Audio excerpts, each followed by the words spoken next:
Racing isn't easy, but experiencing it is. iRacing puts you in the driver's seat with the industry's leading sim racing game. Drive on laser scan replicas of the greatest racing circuits from around the world. Go head-to-head against other drivers chosen by skill-based matchmaking to ensure competitive racing at every level. Compete across all your favorite series. In officially licensed cars, engineered to deliver the most accurate driving experience possible.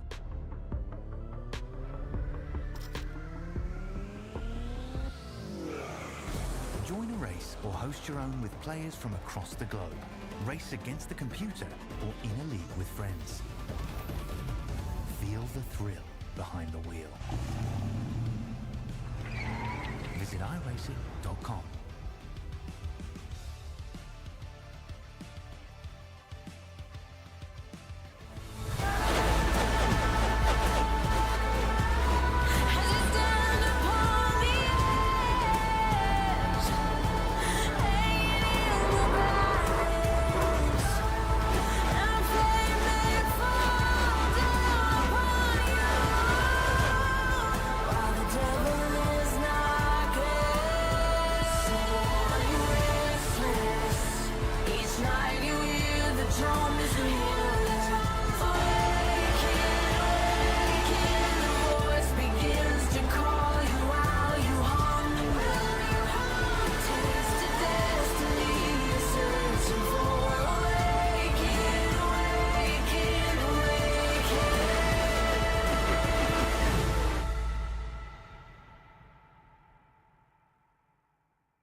Good evening, everybody, and for the final time this season, welcome to the CIL Flexware College Cup Series. That's right, tonight is a very special night from Kansas Speedway. It's the Championship 200. We're going to crown our 10th ever Flexware College Cup Series champion, but we're going to get started with our Ignition Zone pre-race show as welcome once more for the 14th and final time this season to the Flexware College Cup Series. As always, I'm your host for this evening, Zach Lindler, alongside Alex Gagnon, who's looking mighty dapper tonight over there on that side of the screen. You're looking pretty good yourself there, bud. This is, we got to get cleaned up here for championship week. Got to bring the people the air of professionalism that we never pretended that we had. And yes, we did shower before the race, so gotcha. At least I can speak for myself. But well, you can speak for me as well in that case. Fair enough. Producer Christian, maybe not. I don't know, but we don't have to see his face. So he said definitely not. But yeah, tonight speaks for itself. It is championship week in the CIL. All three of our series will be formally crowning our champions this week. Of course, our Muhammad Ali winning the Formula C World Drivers' Championship last Wednesday, and Jordan Johnson locking out the first ever Collegiate Prototype Championship for both him and Kent State last week. But we still have everything to play for tonight. The playoffs are coming to an end. We have our 4 championship drivers: Matthew Morton from Ohio State University, Daniel Nanny and Muhammad Ali from Ball State University, and Zach DeWale from St. Clair College, our championship 4 this evening. And they're going to be going at it for the title. They've all been reset to 4,000 points. It is a dead heat coming into tonight's race. So the rules of winning the title are simple. You just have to beat the other 3 drivers to the line. You don't have to win the race. You just have to win out of your little group of 4, the championship 4. Yeah, obviously winning the race will certainly help in that endeavor. And they always go out there to try and win the race. But if we have 30 cars in the field tonight and they finish 27th through 30th, the guy in 27th will take home the championship. Obviously, we do not foresee that happening. These 4 drivers have been wicked fast all year long, have been up front all year long. Most of them have won races multiple times this season. Quite frankly, I think we'll see all this action up at the front of the field, and I think the race for the win will also be the race for the championship this evening. I mean, you look at the guys in that championship 4 that you mentioned, Morton, Nanny, Alif, and DeWale. You combine the 4 of them, and they've won just about every race this season except for 2. And this is the 14th race of the year. I mean, these guys have been by far the best of the bunch, and now they have an opportunity to go out there and prove it one last time for all that it's worth. Yeah, 11 wins between these 4 drivers. Matt Morton has 6 to his name. Muhammad Alif has 2. Daniel Nanny with 3. Zach DeWale hasn't seen victory lane yet this season, but he's been one of the most consistent drivers on the grid. It seems like we've talked to him in the post-race show almost every single time, whether it's by finishing on the podium or winning the alumni race as well between him and his alumni cohort drivers.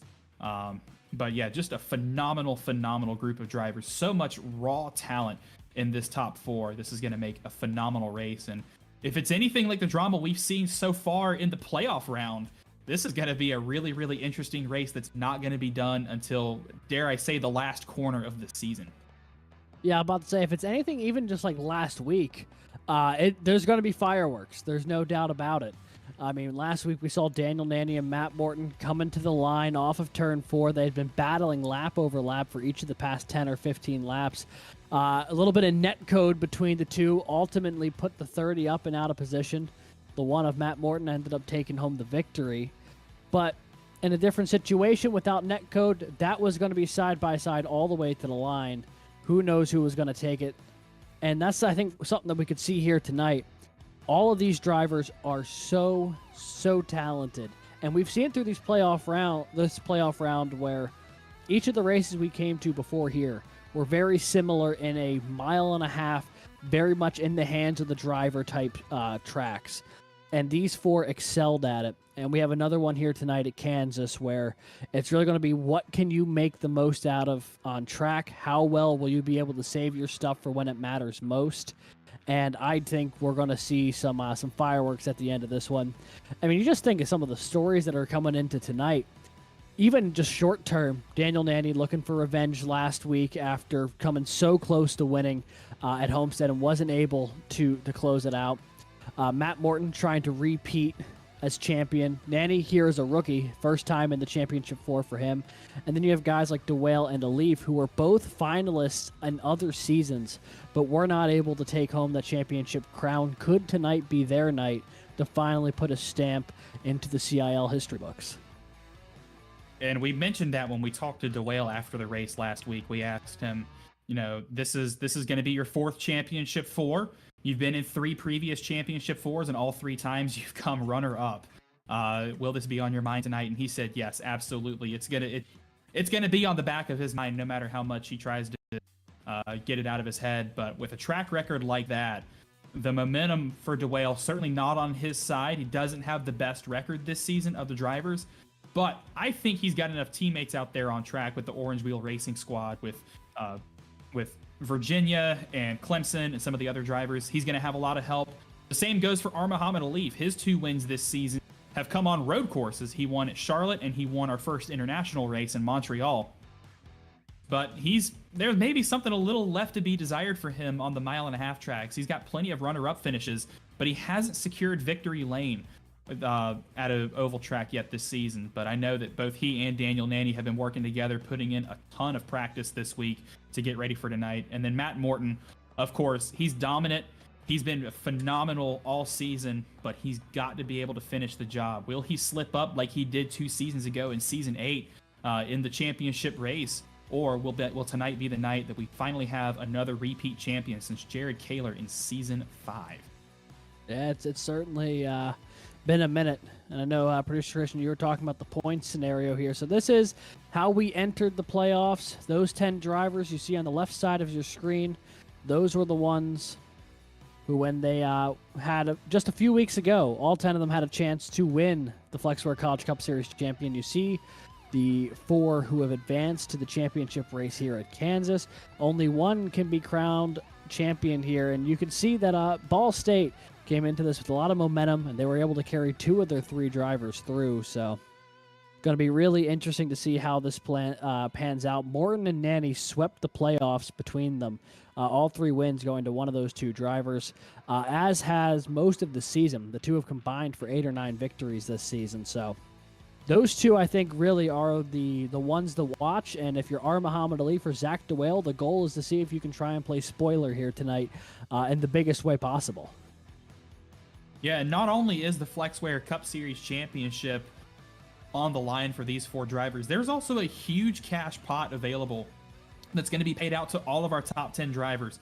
So everybody who made the championship is going to get a payout of cold hard cash, but there is a ton of money available for whoever wins the race tonight, as well as the rest of the top 4. So that's something that's been on the back of these drivers' minds, as well as not only do I have a shot at the most coveted prize in all of collegiate sim racing, but I can line my pockets while I'm at it. Nice little 1-2 bonus, no doubt about that. And while that may not be the pressing thought while they're in the car tonight, the moment they get out of it, I'm sure that's going to be one of the first things that comes to mind is where's the trophy and where's the money that comes along with it while they go and celebrate a champion. And I mean, this is a big championship, not only for these drivers, but for the league as a whole. This is the 10th season of FlexWare College Cup Series action in the Collegiate iRacing League. It's a huge opportunity for these drivers not only to be named a champion, but for the league as a whole. I mean, this is a big moment. This is now a ongoing process. It's been over 4 years now that this league has been active and participating, and it's been so fun to see, the rise and fall of some drivers and people who have come in as freshmen now getting ready to graduate as senior or coming back racing as alumni. You got to see the whole arc, if you will, and it's just going to keep growing, which is really cool. And that's the beautiful thing about this league, is that your career never ends. Most of our drivers have joined as students racing for their school, but even after they graduate, we don't kick them out and tell them to go kick rocks. They can still race with us as alumni. In fact, they have their own alumni championship to fight for as well. And boy, we have a barnstormer of a championship fight coming up tonight between Clint Halterman and Zach DeWale. Those two are tied on alumni class points going into tonight's race.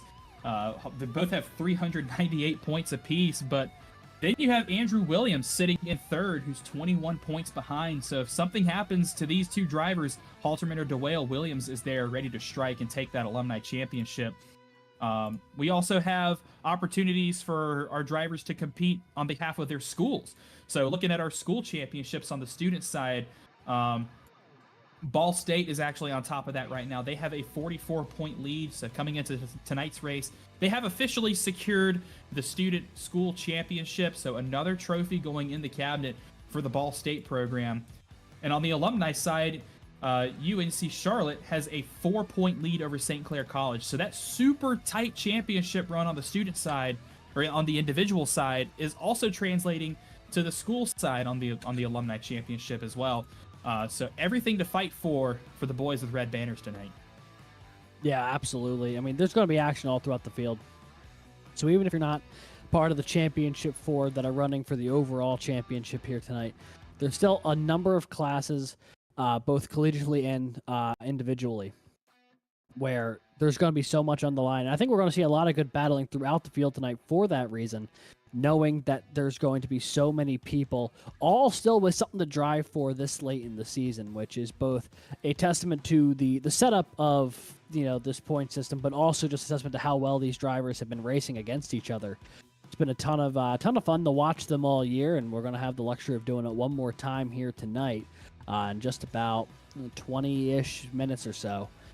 Coming from the virtual Kansas Speedway. Kansas, first time ever in the CIL hosting a championship race.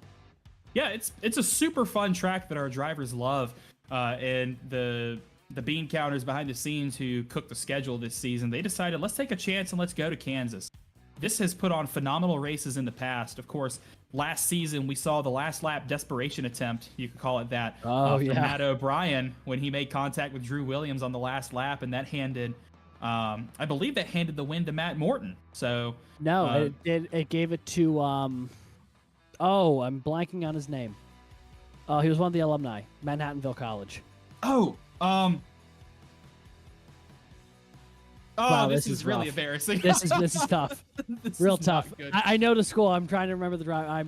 Was it Tim Moore? I think it was Tim Moore. Yes, Timothy Moore. Tim Moore. Yes, it was. Yeah, he was lurking in third and was able to just get around the two of them for the victory. It was a thrilling turn of events. Apologies to Tim Moore. Sorry, completely. Okay, we still love you. But yeah, no, Kansas historically has put on some really great racing, but Tell you what, while we've got a few minutes here before we take our short break, Zach, who do you got tonight taking home the championship?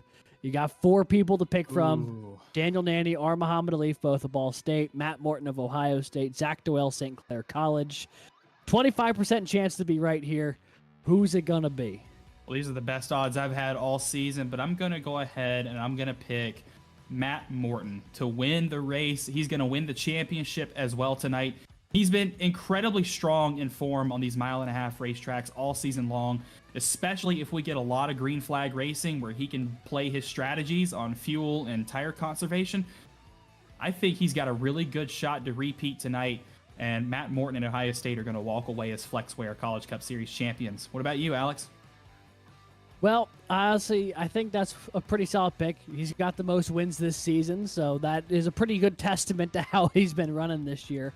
But I think about the way these playoffs went, and you could have flipped a coin to decide who had the better playoff series between Matt Morton and the driver of the number 30. So my pick tonight, going to be his counterpart there from Ball State, Daniel Nanny, the rookie, I think is going to get it done here tonight. He won 2 weeks ago at Vegas. He was so close last week at Homestead. And I think tonight he goes out and gets it done. I know those Ball State guys practice like there's no tomorrow. Him and Alif are both going to be really strong, as is Matt Morton and Zach DeWale. But I think because he's got another teammate that's going to be up front there with him, I think Nanny's got as good a chance as anyone tonight of taking home the championship.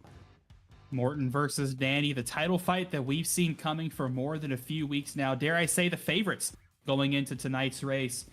But Yeah.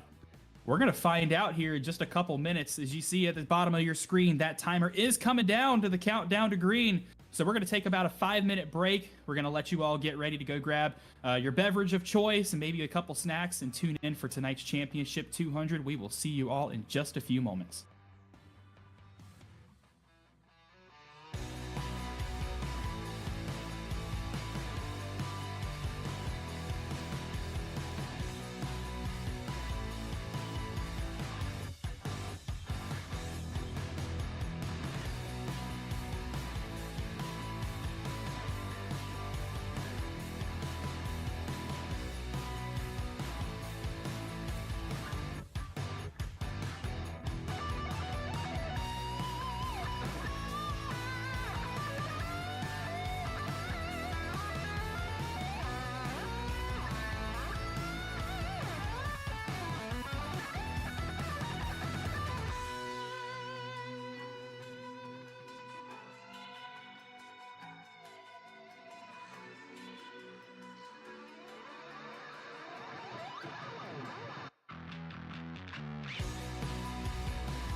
Barr, Kaler, Williams, Morton, our previous champions.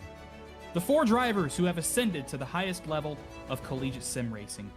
The ones who brought glory and immortality to their schools and solidified themselves as titans of the sport. The ones who push these drivers beyond their limits, who see beyond the finish line, who all the other drivers in this league want to be. Morton, Nanny, Alif, Duel, our championship 4. From a field of over 55 unique drivers, these 4 have overcome every obstacle, hurdle, and crash thrown at them. These gladiators have battled for 13 weeks, 13 rounds of Cup Series racing, and it's here and now in round 14, where hopes meet the asphalt that these 4 drivers will prove themselves against the competition to hoist the Season 10 Flexware College Cup Series title. Matthew Morton, the number 1 car from Ohio State University, the reigning champion, has an opportunity to join an even more elite rank of College Cup Series drivers, to become the first driver since Jared Kaler in Season 4 to win multiple Cup Series championships. With 6 wins to his name and 2 wins in a row coming into tonight's race, momentum is on the Buckeyes' side as he looks to complete a dominant title defense. Daniel Nanny, the number 30 car from Ball State University, can do something unbelievable to become the first rookie to win the Flexware College Cup Series.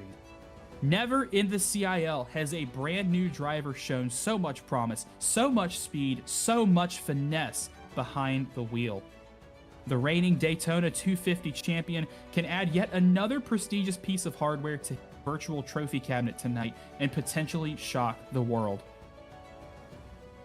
Muhammad Alif, the number 12 car from Ball State University, has shown raw, unfiltered dominance in Formula C and the Collegiate Prototype Challenge. Just a few seasons ago, he was brand new to Flexware College Cup Series racing and almost immediately stormed onto the scene, coming just a few laps short of the Season 6 title. With the Formula C championship securely in hand and P2 secured in the prototypes, Alif can become the first driver in CIL history to stand on the final podium in all of our series. And finally, Zach DeWale, the 519 car from St. Clair College, the only alumni driver to make the championship 4, and for seasons the standard bearer of the Saints iRacing program. 3 times now DeWale has made the championship 4, and 3 times he has finished runner-up. With a history of coming up 1 spot short, DeWale will try to turn a new page, finish his story, and become the first ever alumni Flexware College Cup Series champion. 1,597 laps complete, 133 to go. Only 200 miles stand between one of our championship 4 drivers, and it's here where sheer will intersects luck, skill, and competition on the asphalt, where history will be made tonight.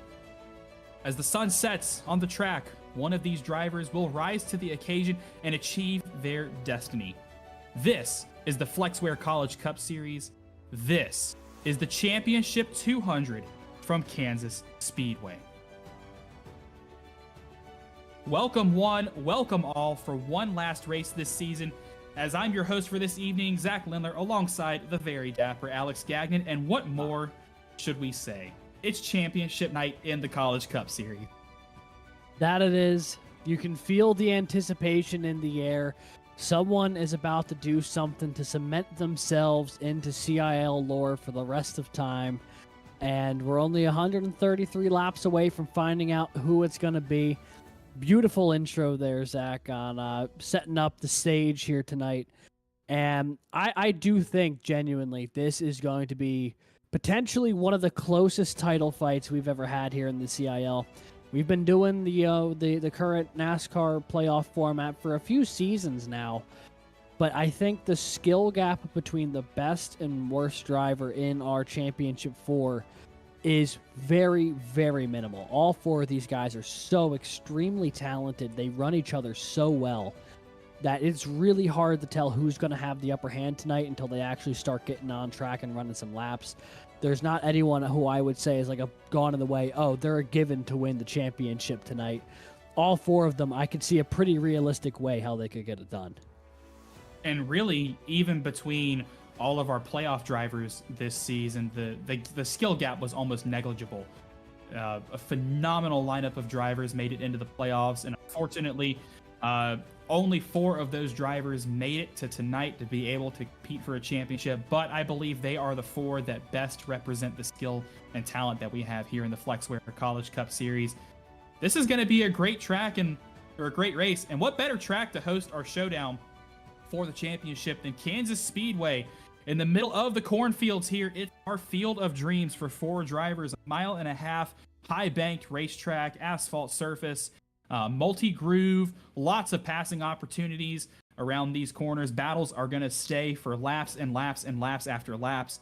This is going to be a really fun race. The drivers love this track for all the right reasons, and the administrative team and the schedule cookers took a chance by putting this one at the championship race. But I mean, what a phenomenal racetrack this is going to be for us, and not at Homestead this week. What's funny is the track facts were correct. That was the facts, I think, for Kansas. I think it was Kansas.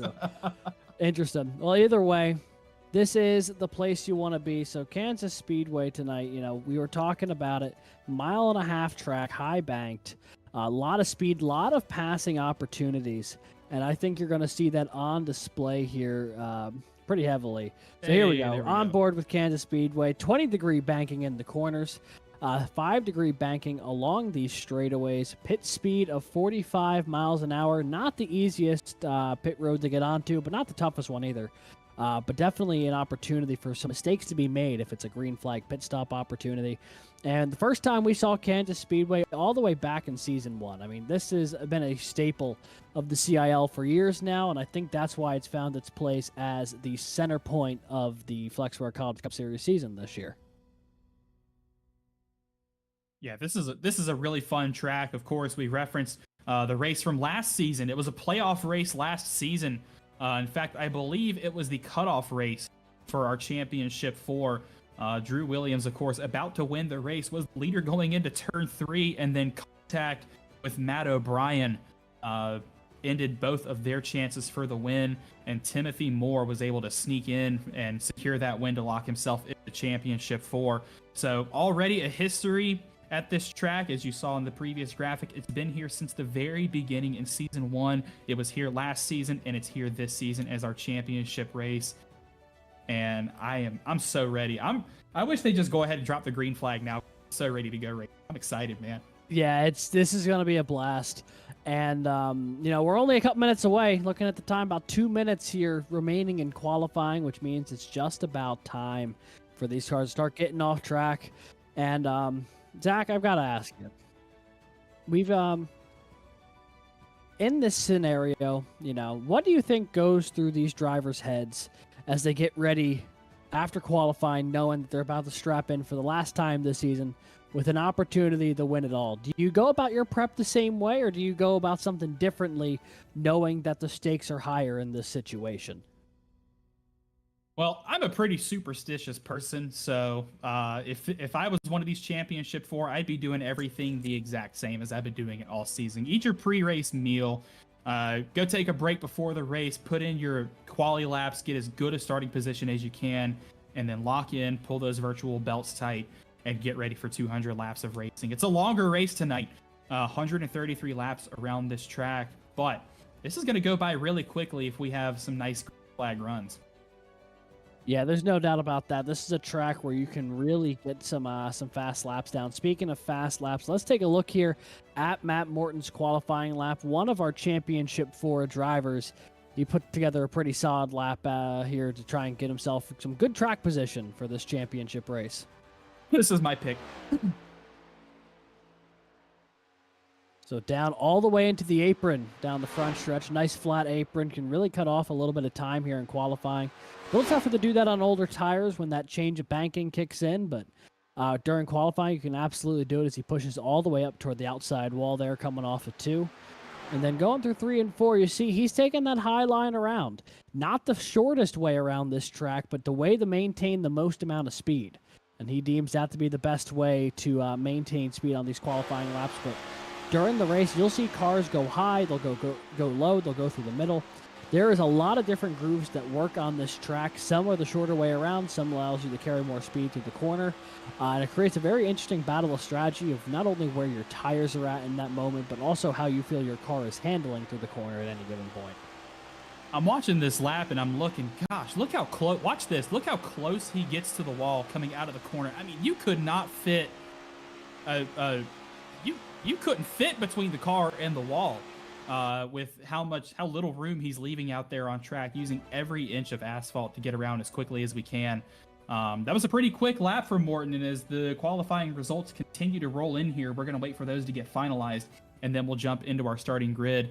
But just to kind of, I'm hearing from producer Christian that the starting grid has been finalized and is ready. So Alex, take it away. Let's see tonight's starting grid for the Championship 200.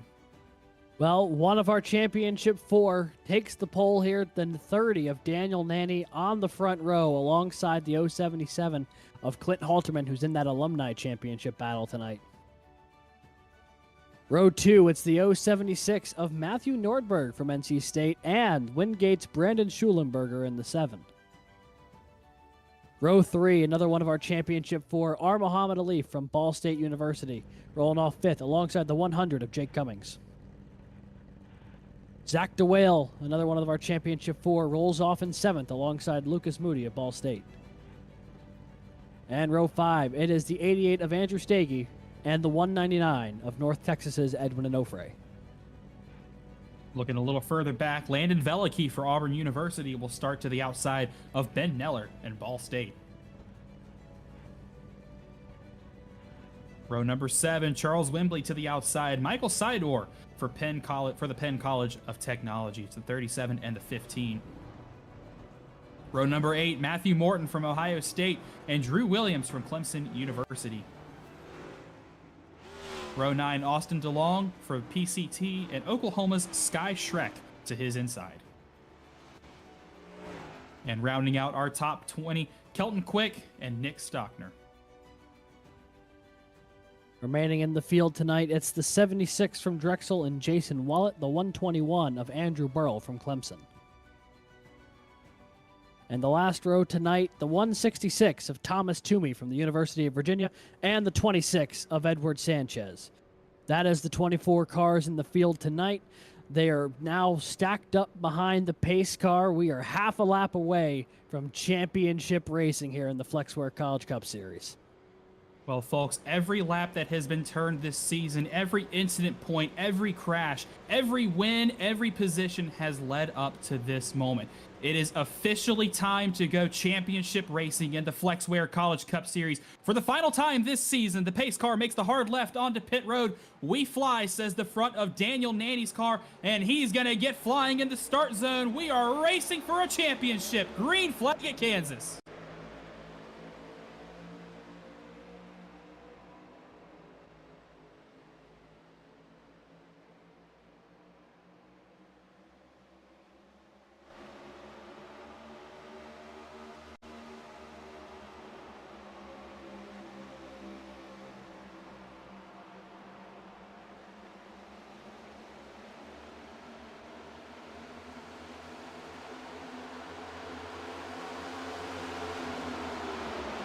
And holy moly, what a move by the 7 of Schulenberger. Did you see how quickly he came down the front stretch? Yeah, he got a great run off of turn 4, really just left the throttle and it wheeled right around the outside of the 077 of Clint Halterman, and now is on the back bumper of the leader and looking for more. Brandon Schulenberger not in the championship 4 hunt tonight, but he is looking for career win number 1 as the caution's out. Nick Stockner well behind the field. Not sure if it was the 124 or not, but he just seems to be very off the pace from the rest of the field here. Oh, Kelton Quick also potentially involved in that incident, but that's 2 weeks in a row for the 124 car that in the very, very early beginnings of a race, he has not had the start he wants. I see just a little bit of damage to the left front of that number 2 car. Not a whole lot of damage, so hopefully they'll be able to bring that car down pit road and get it fixed up. Yeah, tough start here for the 2. Let's see if we can take a look at the replay and see what happened.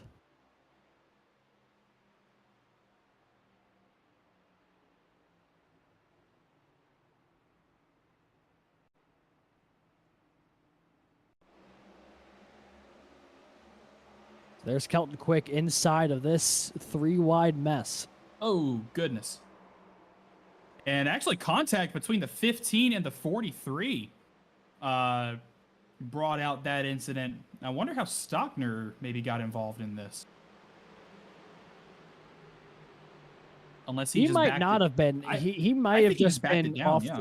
Yeah, I'm about to say he may have just been off. The first car I saw on the timing table that was separated from the field was the 124. I think he actually got away from it cleanly. He just had to check up. The 2 and the 15 seemed to be the big cars involved there.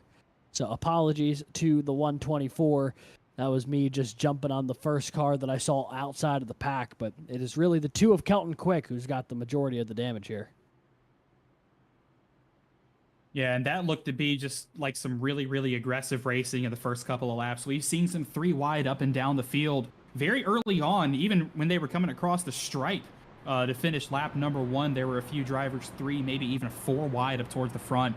But this is a long race. There's 130 laps in this event until we crown the champion, and it's not over until it's over. But it's like the old adage goes, and I hate to be cliche, but especially right now, in order to finish first, you must first finish. And for the number 2 car, that's going to be a pretty tough challenge, as well as the 43 and the 15. Yeah, I'm already hearing reports that the 43 might have some terminal damage. Looked like they were able to get away from that incident initially, but a lot of talk over the radio right now, hearing that the 43's day might be done before it even begins. That's really unfortunate for Sky Shrek. A really quick driver, just hasn't had a lot of things go her way this season with regards to wrecks. There's a few drivers out in the field like that every time you see them caught up in something not under their own power, it's just heartbreaking. So unfortunately, it looks like the 43 season has come to an end as that car is parked on pit road. But before we get back to green flag racing, we're going to take a quick look at our race strategy analysis. Pit road speed 45 miles an hour, 133 laps in tonight's event. These drivers have 4 sets of tires available to them, and the fuel window can go about 60 laps if you're really saving, up to 65. And of course, every caution that happens in the race is going to extend that fuel window by just a little bit. And we also do have 1 overtime attempt at the end of the race. That graphic is incorrect. But in the event that we need to go overtime for the championship, we will do so. But still a long way before we get there. Look at that front row. That's the 7 of Schulenberger to the outside, but the control car is the number 30 of Daniel Nanny, who hits the Geico restart zone, and a great restart from that bottom line. We are back to racing here at Kansas. That top line got a little bit stacked up behind the 7, but we know the 7's strength last restart wasn't turns 1 and 2. It was the amount of speed he could carry through 3 and 4. Curious if he'll be able to do it again here. Not sure if he'll have the run, though, having to fight off some cars behind him. Heavy battling there. Halterman and DeWale. Not only is DeWale fighting for the overall championship here tonight, he's battling for the alumni championship with that man just to his outside. Both of those cars in it right now. Here comes Muhammad Alif as well. So many contenders for their respective championships, all side by side here in 1 and 2. Yeah, just as a reminder, we talked about it in our Ignition Zone pre-race show. These 2 drivers on your screen, Halterman and DeWale, tied on points in the Alumni Championship coming into tonight's race. So not only does Zach DeWale have a possible Flexware Cup Series championship on the line, he can also win the Alumni Championship as well with a solid result tonight. As well as on the student side, Matthew Morton came into tonight's race with a 23-point lead over, I believe it was Daniel Nanny or Speaking of which, Nanny has lost the lead to Jake Cummings. The 100 out in front here on lap 8. He's gotten around to 30. The 7 going to do so as well.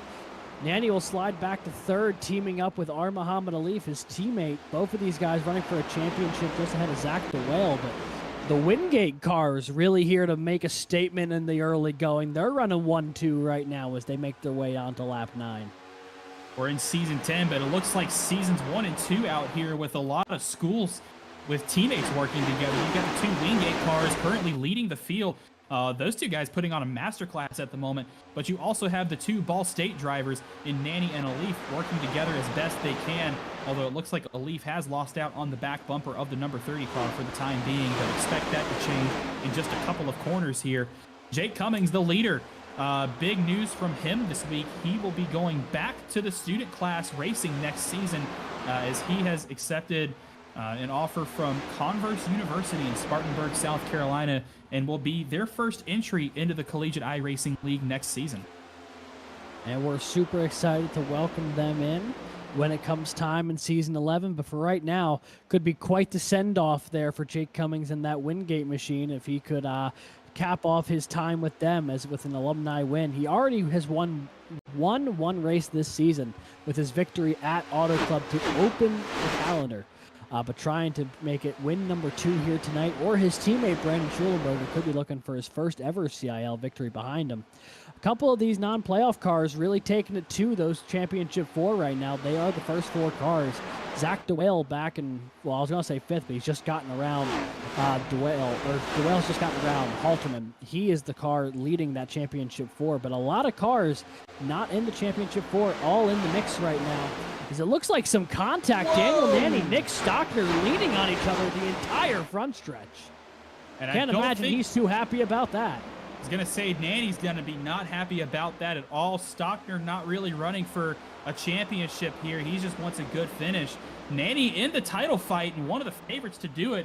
So any sort of contact that he makes with another driver is going to really get in his head. But that's the caliber of champion that this series produces, is these drivers that can have something maybe not go their way during the race, but they're able to mentally and on track claw their way back out of it. But yeah, Stockner's showing a lot of pace right now. How about Jason Wallet? He started at the very back of the field, and he's about to crack the top 5 for the first time tonight. Yeah, he's up from 21st. He is on a mission right now. That 76 is cooking. So is the 124 of Nick Stockner. He restarted at the back of this field as well. He's now up to 6th just behind him. Both of these cars with a really strong opening run here. You look at this top group, maybe not the names we were expecting in the C in the top 7 or 8 cars here tonight. Only 1 championship driver in the top 5, only 2 in the top 10. Alif has fallen back to 11th, now make it 12th, and Morton back in 15th here. So maybe taking it easy, knowing that this is a long race, but the track position definitely not on their side right now. As you see, this is Alif and Morton. They are deep into traffic here with Drew Williams and company. And I think that's exactly what we're seeing, is 2 different strategies ultimately go side by side. We see the guys with a lot of speed working their way up towards the front of the field. They're going to burn through their tires a lot faster than some of these guys at the back of the field like Williams and Morton and Wembley there as well, that are taking it easy. This group of drivers right here is really banking on a long green flag run. They're going to take the hit now, drop positions, but give it about 20, 25 laps or so. You're going to see these guys clawing through the field because their tires are going to be a lot better than the drivers at the front of the field who are using their early and banking on a caution probably in the next 10 or 15 laps or so. Come down pit road and get new tires. Yeah, so they will continue to see if this strategy works under green, but the more they have to fight each other, the more that strategy might have to go out the window, as Morton and Alif really kind of right in the same square footage here. They almost were leaning on each other coming down the backstretch. Now nose to tail coming off of turn 4. They continue to just kind of bide their time here, and I think they're really waiting for some of these cars to overuse their stuff and start falling back to them. But right now, I'm sure there's no concern on top of the pit box there for the 12 or the 1, but up here in the booth, I feel like we can be maybe a wee bit more concerned, because track position, maybe not the easiest thing to come by here at Kansas Speedway. And, when it comes to the CIL, the yellow flag lurks around every corner, so banking on a long green flag run might be easier said than done. Well, looking at the trends of our races the past couple of weeks, especially in the playoffs, there haven't been a lot of cautions. You know, Darlington went virtually flag to flag. I think we only had 2 cautions that whole race. Nashville only had 1 caution, and it was for an equipment failure. Oh yeah, Not even a crash. And then last week at Homestead, we had a few incidents that brought out cautions, but we did have a nice long green flag run to end the race, where we saw Morton and Nanny battling it out, dooring each other in pretty much every single corner for that win position, and ultimately Morton taking home the win there. But Nanny and Morton, those are 2 drivers that love longer runs. They love the green flag laps. This is the kind of race that will play into their favor.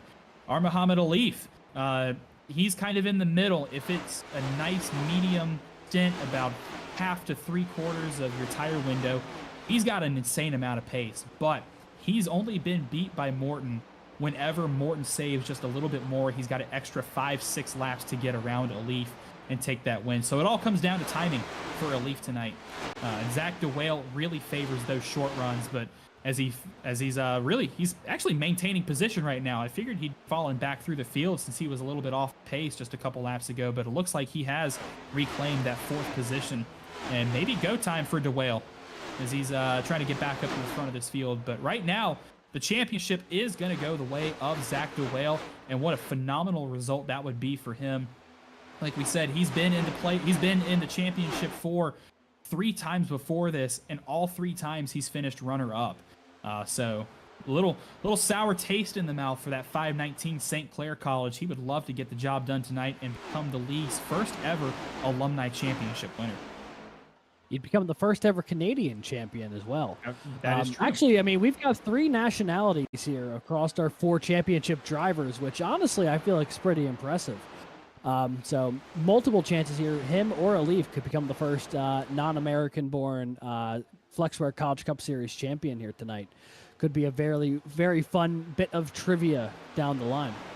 So as they run here on lap 22, Jake Cummings leads by just over half a second over teammate Brandon Schulenberger. Back in 3rd, it is the first of our Championship 4 drivers, and Zach DeWale there for St. Clair College, Matt Nordberg, and Jason Wallet, your top 5 as they run. The remaining Championship 4 drivers, Nanny in 10th, Alif in 14th, and Morton in 15th. Still very early in this one, though. Only 23 laps to go. 23 laps down, and over 100 to go. That's how that phrasing. There, numbers. Numbers are always my downfall, man.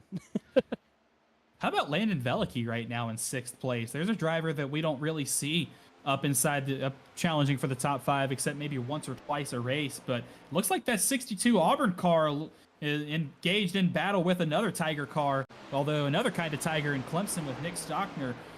Good to see that car showing some speed, as well as Austin DeLong just behind him. A lot of names inside the top 10 right now that we don't usually see, but this is the kind of racing that this track produces. It's pretty approachable for drivers. It produces great racing. There's a lot of different lines. So we see a lot of drivers that we don't usually find in the top 10 up here right now. Yeah, and they haven't really fallen off a ton. We see Daniel Nanny getting into the mix here. This is 7th through 10th.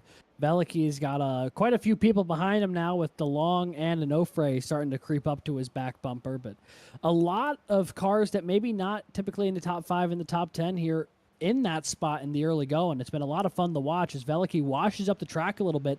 Onofre and Nanny going to try and send it down to the bottom. They're both going to get that pass done, and now Onofre will battle Daniel Nanny for the 7th position. North Texas on the inside and Ball State on the outside. Looks like that 30 starting to find his tires settling back under him. Maybe watching some of the cars in front of him burn up their stuff a little bit. The 30 moving back into 7th place here, trying to track down the leaders. Here we go, lap 26. Everybody is still on their first set of tires that they started the race on, they took to the grid with, but we've seen 2 different strategies come out of the gate. These faster cars up at the front have put the hammer down. They're banking on a caution to come out in probably the next 5 laps or so. But Daniel Nanny, the first of those cars who hung back to try and conserve their tires, save their resources for a run later on in the stint. maybe starting to gain some pace differential on these drivers in this first group, as you see Edwin Onofre making the move under the 62 to try and take away that eighth position. And now they're going to bring Austin DeLong into the mix as well, as the 62 gets in the wall. And that's going to hand the position on a silver platter to Onofre. And now Veliky at risk of losing 2 positions on the front stretch and falling into the clutches of Drew Williams, who's going to look underneath them, and they're going to be side by side through turns 1 and 2. Yeah, Veliky going to try and hold on to that outside line. Just doesn't get the run off the corner he needs. The 123, good run, just can't fully clear the 62. He might try and slide in front of him here in 3 and 4. With that number 62 Auburn machine not going away so easily. Going to get the nose nearly chopped off by the 123. Veliky thinks about the switchback, looking down to the apron, but not sure if he's going to get the run he needs and might just have to settle in back behind Drew Williams here outside the top 10. But a lot of action here in this 7th through 11th spot. A lot of cars all jockeying for position. And we're getting to that point in the run now where those who are really pushing it in the early going might see their tires starting to fall off a little bit. Looking up toward the front of the field, the 7 of Brandon Schulenberger potentially in danger of losing out to the 519 of Zach DeWale. That gap closing down a little bit. And also just ahead of Landon Veliky here, we've got a good battle between Austin DeLong and Drew Williams. Now Thomas Toomey on his way charging up through the field. He's going to potentially crack into no. That's for the 11th position. Williams now the back of the top 10, and now the 62, maybe with some problems or some severe tire fade now, as he's dropping like a rock through the back towards the back of the field. As I think now the pace differential has come to fruition. Here comes Clint Halterman dragging in tow with him Muhammad Ali and Matt Morton. As these guys are going to have a look to the outside in turns 1 and 2. Alif and Morton, 2 of our championship 4, jockeying for that 3rd position on the grid in the championship at the moment. But expect that to change in probably the next 10-15 laps or so if they're able to get up to the front of the field. But for the time being, still only 2 of our championship 4 inside the top 10. Zach DeWale running 3rd. He is your title winner as it stands. And in 2nd place, Daniel Nanny back in P7, but moving forward. Yeah, now it looks like Alif going to look to the inside of Halterman here.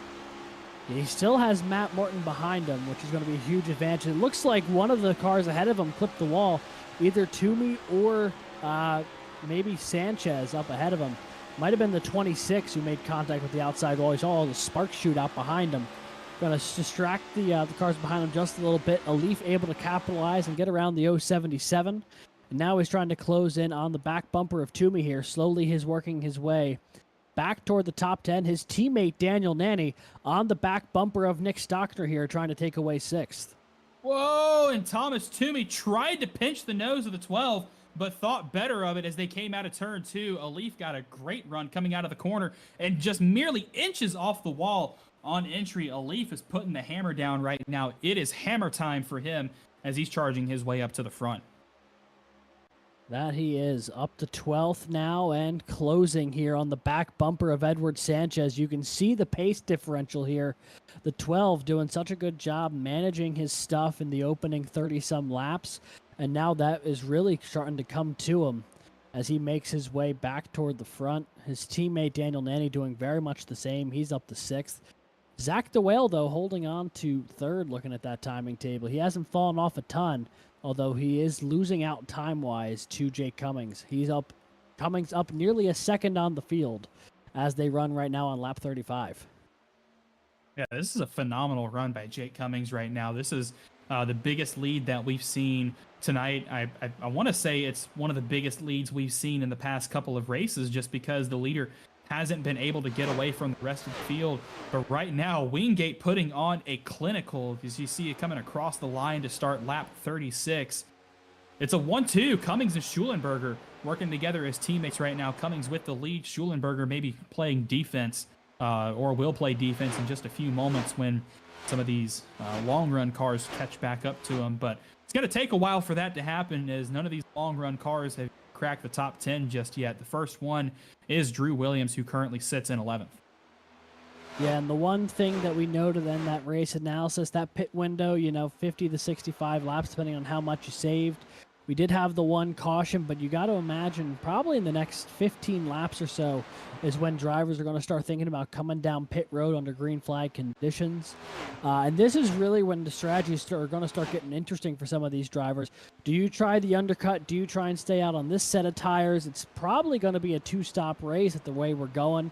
But if there's other cautions, that might throw in another wrench into the mix. So a lot on the pit crew's minds right now, a lot on the crew chief's minds. Some of these drivers have someone doing strategy for them. Some of them have to calculate it themselves. And there is going to be a whole lot of thinking that's going on behind the wheel, not only dealing with your competitors, but also that pit window that is approaching ever so slowly. Speaking of approaching ever so slowly, here comes Daniel Nanny to the back bumper of Matt Nordberg and Jason Wallet. The 30 has now closed in on 4th and 5th. Nordberg and Wallet continuing their battle, but there's about to be a third car in the mix there as well. Yeah, this is going to quickly become a three-way battle to stay inside the top 5. P4 right now goes to Nordberg, P5 Wallet, P6 Nanny, as you see on the left side of your screen. But these two cars pretty much nose to tail as they're battling for position, although Nanny staying back just a little bit. He's going to kick that car down to the middle groove and try to get clean air on the front of his nose to maybe get a run down the backstretch. Doesn't look like that's going to happen, as those gaps are going to stay pretty much the same. But now Nanny with a good run, good rotation through the center of 3 and 4, dropping down to the middle on exit. Get it all the way up against the wall as close as you can and hammer down onto the front stretch. Now, you see these cars moving all the way down below the start-finish line or below the white line on the front stretch. That is allowed. That is okay at these mile-and-a-half tracks. We saw it a lot at Nashville. We see it at Kentucky. We've seen it at a lot of these mile-and-a-half D-ovals that we go to. But it's just a way to kind of shortcut the front stretch and make the distance between turn 4 and turn 1 as little as possible. Yeah, and it works especially well for qualifying, but at a track like Kansas, where there's not a huge difference in banking between the front straightaway and the apron, you'll see a lot of it during these green flag runs as well, because it doesn't take the car too off balance versus a track like Las Vegas, where if you attempt it, you got to really be careful because that banking might completely throw you for a loop. So, interesting way of getting around this track. Definitely maximizing all the pavement that you can. And it's working out for these drivers here as we're going on toward lap 41. You see the distance here between Nanny and Wallet hasn't closed up a ton, but Wallet on the back bumper of Matt Nordberg here on the left side of your screen, the 76 and the 076 continuing to be nose to tail through the corner. This battle has been ongoing for a number of laps now and will persist here. And if Nanny can get around both of these two cars, he now becomes the spot behind Zach DeWale, which on the green flag pit cycle could be critical because that would be the battle for the provisional championship lead. Pit window opens in just under 10 laps here, and as we've got some good battles cooking on track, we're going to let these V8 engines do the talking for us just a couple moments. We're going to try to fit 2 full send sessions in tonight's race just to give you all one final good experience here on track before we send you off for the off season. So producer Christian, whenever you are ready, let's crank it up.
Working on lap 47, approaching lap 48 of 133 in our championship 200, and pit stops have begun.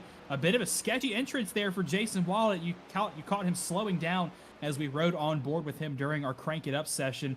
But the 76 car coming down pit road to get his service. The 100 car of Jake Cummings has already come down pit road as well.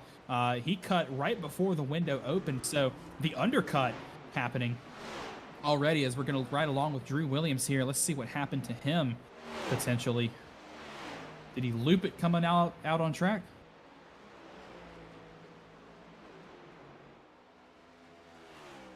Everything looks fine there. It's fine. Looks by like me, the iRacing cameras maybe trying to allude to something that we don't know yet. They just leaked the script, that's all. Yeah, maybe. So 76 leaving pit road here. Jason Wallet, 4-tire stop and fuel. Going to be able to extend this just about a little past lap 100 if he runs a nice full tank of that. Daniel Nanny now down pit road as well. Zach Duell has inherited the lead. But this is going to be huge. This is the first of the playoff four, or the championship four, I believe, to make their way down pit road. Yeah, Lucas Moody just came down pit road as well. You see him with the pit counter on the left side of your screen.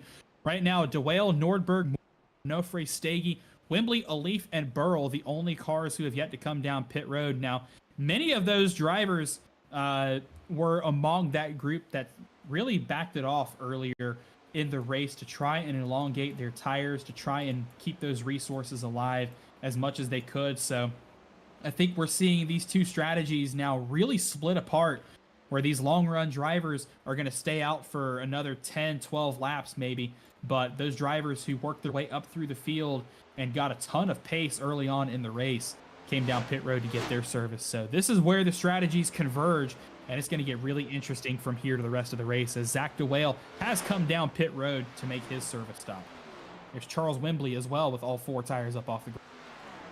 Curious to see where DeWale cycles out relative to Daniel Nanny. He stayed out a couple extra laps. Muhammad Alif also coming down pit road as well. The championship four beginning to make their stops. You see Schulenberger roll around the 519 there.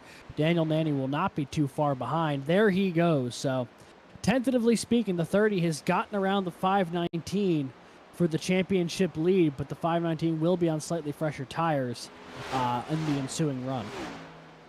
So right now, that showed that the undercut works. There you see Alif on pit road. A bit of a slow stop for him as he's got some, looks like maybe some damage on the right side of that car. So already some championship implications developing as we've just passed about a quarter of the way through the race, approaching the halfway mark. But yeah, that Ball State car with a bit of a slow stop. We're going to see where he comes back out on track. And I'm looking at the table here. One of the cars that had the biggest jump, the first car that came down pit road, was the 199 of Edwin Onofre. He had a really early stop, and actually I think he's coming back down pit road. So maybe that was the early stop. Matt Morton also coming down pit road here. The last of our championship four to do so. Yeah, Matt Morton coming down pit road. There you see the right side's up on the car. I believe it's going to be 4 fresh Goodyear tires going on that #1 Ohio State machine. He's the last of the championship four on track, the last of the championship four to pit. He had the longest stint on those grid tires that he had at the start of the race, and this is going to be interesting to see where he comes out as a result. Obviously, he's going to come out last in the championship four because it's where he pitted from, but if you give it about 10 to 15 laps, that differential might change because he's going to have about 5-6 lap fresher tires than some of the people who came before him, and he's going to have the pace advantage. Yeah, he's going to try and play the longer strategy here. He cost himself a lot of early track position and the expectations that he'll be able to make it back up. So right now, the only car on track who hasn't come down pit road yet is our leader, the 076 of Matt Nordberg. That NC State machine, though, I'd imagine will have to come down pit road within the next couple laps. He won't have the fuel to push it much longer.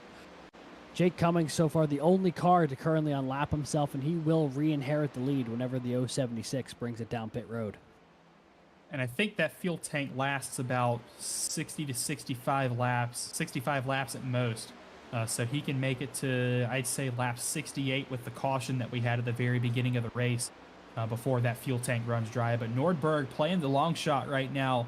Going to really hope for a caution in about 5 or 6 laps or so before he comes down pit road to make his service stop. But yeah, you said it. Jake Cummings, or the only other car on the lead lap at the moment. Actually, Brandon Schulenberger and Jason Wallace unlapped themselves, as I think that might be Matt Nordberg coming down pit road. No, that battle's just that close for the podium positions.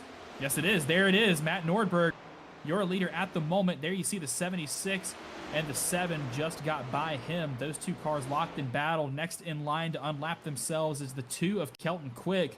Got that damage fixed from the lap 2 incident at the very start of this race.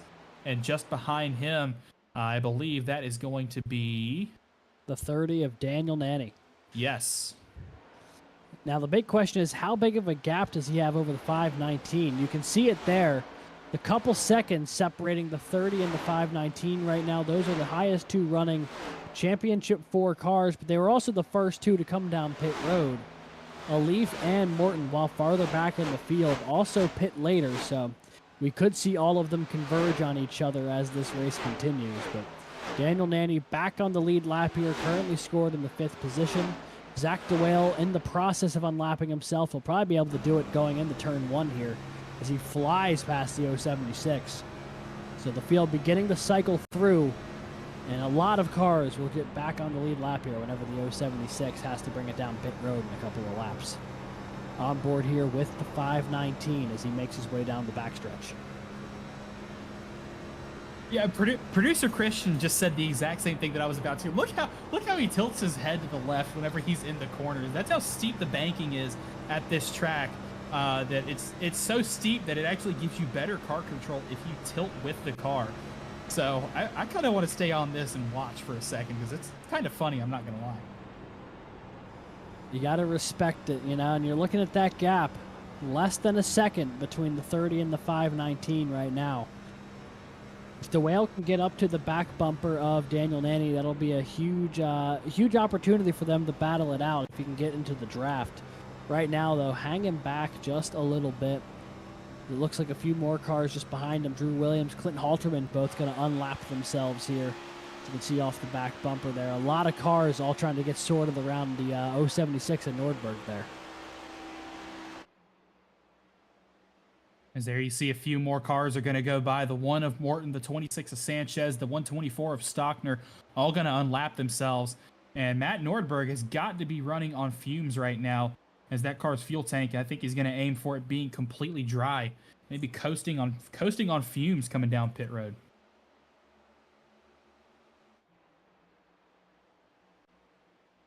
Couple of Ball State cars here, yeah. Back in 15. Look at that. You and I share a brain cell more often than I think either of us would like to admit. This is not good. But yeah, these two Ball State guys going at it for position right now. That's the 88 of Andrew Stagey on the bottom right-hand side of your screen. Alif to the bottom left. Alif in that number 12 car, one of our champions. Get around his in the 80 machine to get just another position between himself and the cars behind, and one position closer between himself and the cars in front. But right now, championship watch goes the way of the number 30 car of Daniel Nanny. That title will go to Ball State if things hold as they are right now, but as we approach the halfway mark of this race, we still have at least one green flag pit stop to go, so still plenty of potential drama to unfold as this event finishes out. Also worth noting, Matt Morton now into P7. He is now directly behind DeWale and Nanny on the timing table, and he's on about 6 laps fresher tires than both of them. So he is starting to get that car rolling toward the front here. It's about as high as he's run all day. And he's starting to make some headway. DeWale also now within about 6/10 on Nanny. So these 3 cars might all kind of converge on each other around the same point in time. And if that's the case, that's going to be one heck of a battle, because those will be 3 cars all battling for a championship here in the backstage of this race. Here you see Matt Morton, or I guess the outline of Matt Morton. He's locked in his room right now as he's racing for a championship. The current title holder, as denoted by the number 1 car, he will possibly be able to retain that #1 car if he completes his repeat title defense tonight with either a win or by finishing the highest of our championship, as we are now officially halfway championship 200. 100 miles down, 100 miles to go before we crown our Flexware College Cup Series champion. Will Morton win it? Will he defend his title in dominant fashion, or will it go to someone else? We've got a good battle here for fourth. I thought you were about to allude to that. Apologies, but the 519 has found the back bumper of the 30. He is closed in from 8/10 back now to about a car length here as they make their way into turn 1.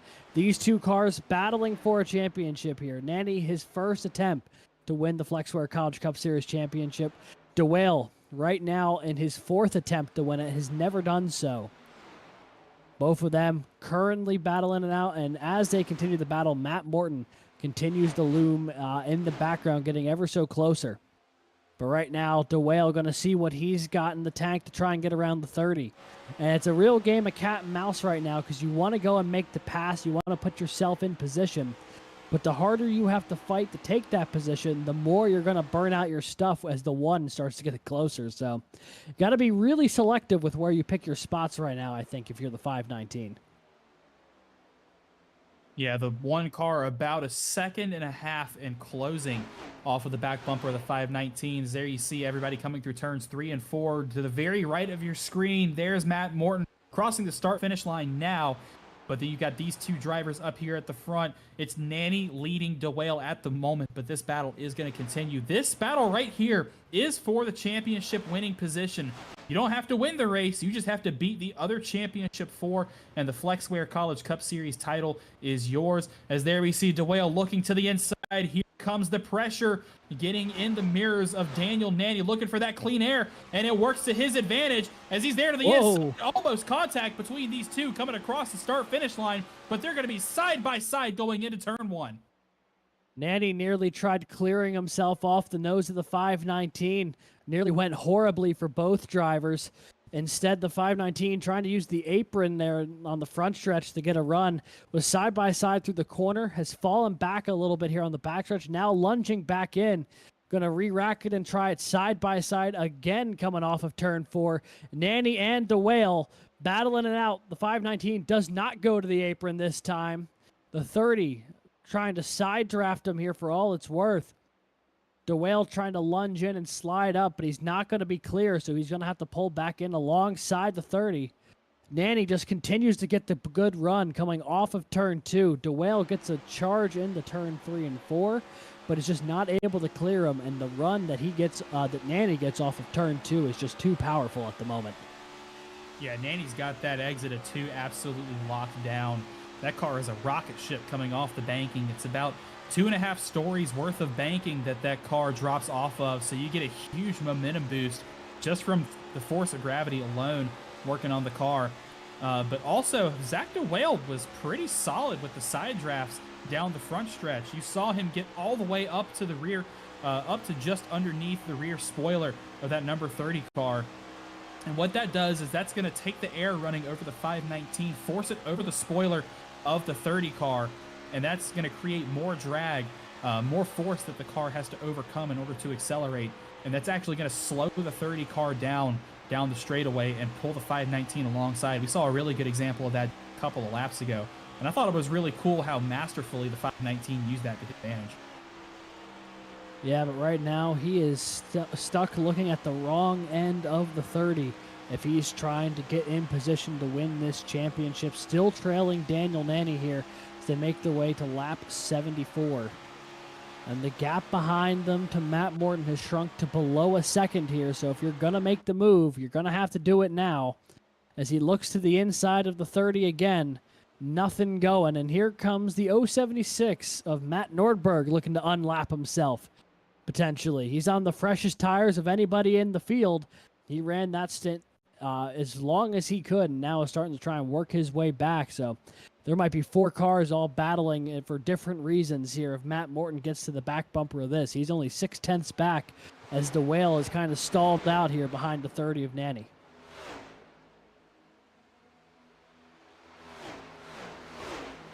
Matt Nordberg looking to the inside of his teammate Zach DeWale. Nordberg, like you said, is going to be the fastest car on track right now. He's got 15 lap newer tires than the rest of the field, but he has scored 2 laps down.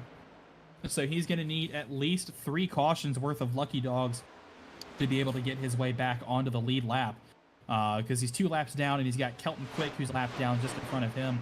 And right now, that number 2 car is going to be the lucky dog if we see a caution. And if we do see a caution right now, I think that's really going to go into the advantage of Matt Norton, who's on those fresh tires. But everybody else, they probably put about 25, 30 laps on their tires at this point. But Matt now Morton look who's has here. arrived on the scene. 3 cars battling it out, 4th, 5th, and 6th, but currently 1, 2, and 3 battling in the championship standings here. Whoever the best finishing championship 4 driver is will win the championship, and you've got 3 of them all battling for position on track right now. You're on lap 77. You've got Daniel Nanny looking to become the first rookie to ever win the FlexWare College Cup Series championship. You're looking at Zach DeWale, who would be the first ever alumni and international driver to win the championship, as well as Matt Morton, who's looking for his 2nd title in 2 seasons, the first to go back-to-back since Jared Kaler did it in seasons 4 and 5 in his unprecedented reign of 4 in a row back then. But now Morton, huge run to the inside as he's going to get alongside the 519 coming out of the corner. He was a solid 2-3 car lengths back going in, and now that momentum bar is going to swing the way of Matt Morton in Ohio State as he's picked off 1 driver already, 1 to go in front of him until he is in the driver's seat and in control of his own destiny to win that second title. They've also got Jason Wallet just in front of him. He's also on the battle for position here. He's currently 3rd. So he's not going to be trying to forfeit any of these positions too easily because he's trying to bring home a podium finish tonight. All different factors at play here as the 76 takes that high line. Nanny and Morton both looking to the inside here of the 76. They're going to be side by side off the corner for 3rd. Will it open the door for Morton? He is leaning on the back bumper of the 30 here going into turn 1. But he'll back off a little bit, let Nanny try and dive it into the corner. And now Morton's going to try and set something up here off of 2. Nanny just barely is going to clear Wallet. Wallet trying to make his way down, but Matt Morton said, hey, buddy, I'm right here. They nearly make contact on the backstretch. Now Morton takes away the spot from Wallet. Now DeWale looking to do the same. Morton looked at Wallet and said, pick your own battles, buddy. I got mine up in front of me as the 1 and the 30 got real up close and personal. Last lap, you saw the 1 shoving the 30 down the front stretch last time by. This time has a bit of a gap to that back bumper, but Morton really loving that low side at the moment. DeWale and Nanny sticking to the high side. This is the battle for the championship at the moment. But Matthew Morton going to try to do everything he can to get around the 30 of Nanny. Now, remember last week when these two were leaning on each other for the last about 10-15 laps of the race, and ultimately contact between the two wound up with the 30 in the wall and Matt Morton as the winner. Nanny actually, after the race, made contact with Morton while they were doing burnouts. So some beef between these 2 drivers, but maybe that's water under the bridge. Or maybe they're remembering that tonight as they go nose to tail, side by side, trading paint once again, possibly over the next few laps. And now Zach DeWale had a run, but lost it, and it gives the momentum now to Morton. He is down the bottom. He's going to try to avoid the side draft from Nanny up top. They're going to be side by side going into turn 1. This is the battle for the championship. Morton down low, Nanny up high, DeWale just behind him. The 30 clips the wall off of turn 2. That'll open the door for Matt Morton. He'll jump up into the 3rd position, and now is the highest running of our championship 4 as DeWale looks to the inside of Nanny. He'll take that spot away. The 519 not letting Morton get away just yet. Nanny falls from 3rd to 5th in 1 set of corners. He'll have to battle back on the inside here as they go into turn 1. About 50 laps to go here from Kansas, and we've got ourselves one heck of a battle for the championship. While we're focusing on this, I do want to give a shout out to those 2 Wingate drivers. Still 1-2 at the moment for that program. Coming by with a good 2.5. margin.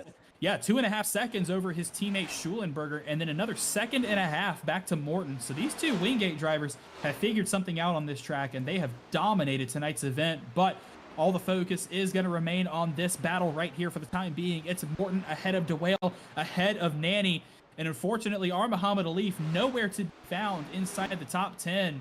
But this is the battle for the championship. 1, 2, 3 right here. Right now, as it stands, Matt Morton will win the championship by virtue of beating the other championship 4 drivers, but still plenty of racing and at least one more green flag pit stop before the conclusion of this season. Yeah, and this is going to make these green flag stops really spicy, I think, if they continue to be running this closely to each other. Even pitting one lap apart from each other could be the difference between winning and losing a championship as they run, and any kind of issue on pit road could be absolutely devastating as DeWale glued to the back bumper of Morton right now. They're beginning to pull away a little bit from the 30. DeWale, though, doing a good job hanging with Matt Morton right now as they make their way through 3 and 4. The St. Clair College car not giving Ohio State any room to get away.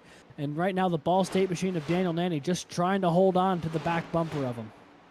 I think what Morton's doing is he's trying to set a good pace that he knows that he can keep up while not burning through his tires. And actually, just as I say that, I was about to say the 519 biding his time, kind of playing Matt Morton's game right now. But now DeWale looks to the inside. It's a late lunge to the inside. Morton gives him the space. DeWale's going to have the bumper there. We're side by side coming out of turn 4. Are we going to have another change for the lead in the championship? It's a dead heat across the stripe. DeWale has the shorter line going into turn 1 and the bumper ahead. New championship leader for the time being, Zach DeWale. But here comes Matt Morton with a run around the outside. No, DeWale's going to slam the door on him. Big move there for the 519. He will reassume the championship lead here on lap 88. Got a great run off of 4, was able to capitalize, completing the pass in turn 2. Now Matt Morton gets back into a position that he is really comfortable in, right in the tire tracks of one of his opponents. Old sit and wait for the moment to strike, I'd imagine. But right now the 519 with some aggressive racing has put himself in great position here. The 519 of Zach DeWale has not won a race yet this season. The only member of the Championship 4 who has not found victory lane yet. He's found it numerous times in his CIL career, but not so far in Season 10. Could tonight be the night for the 519?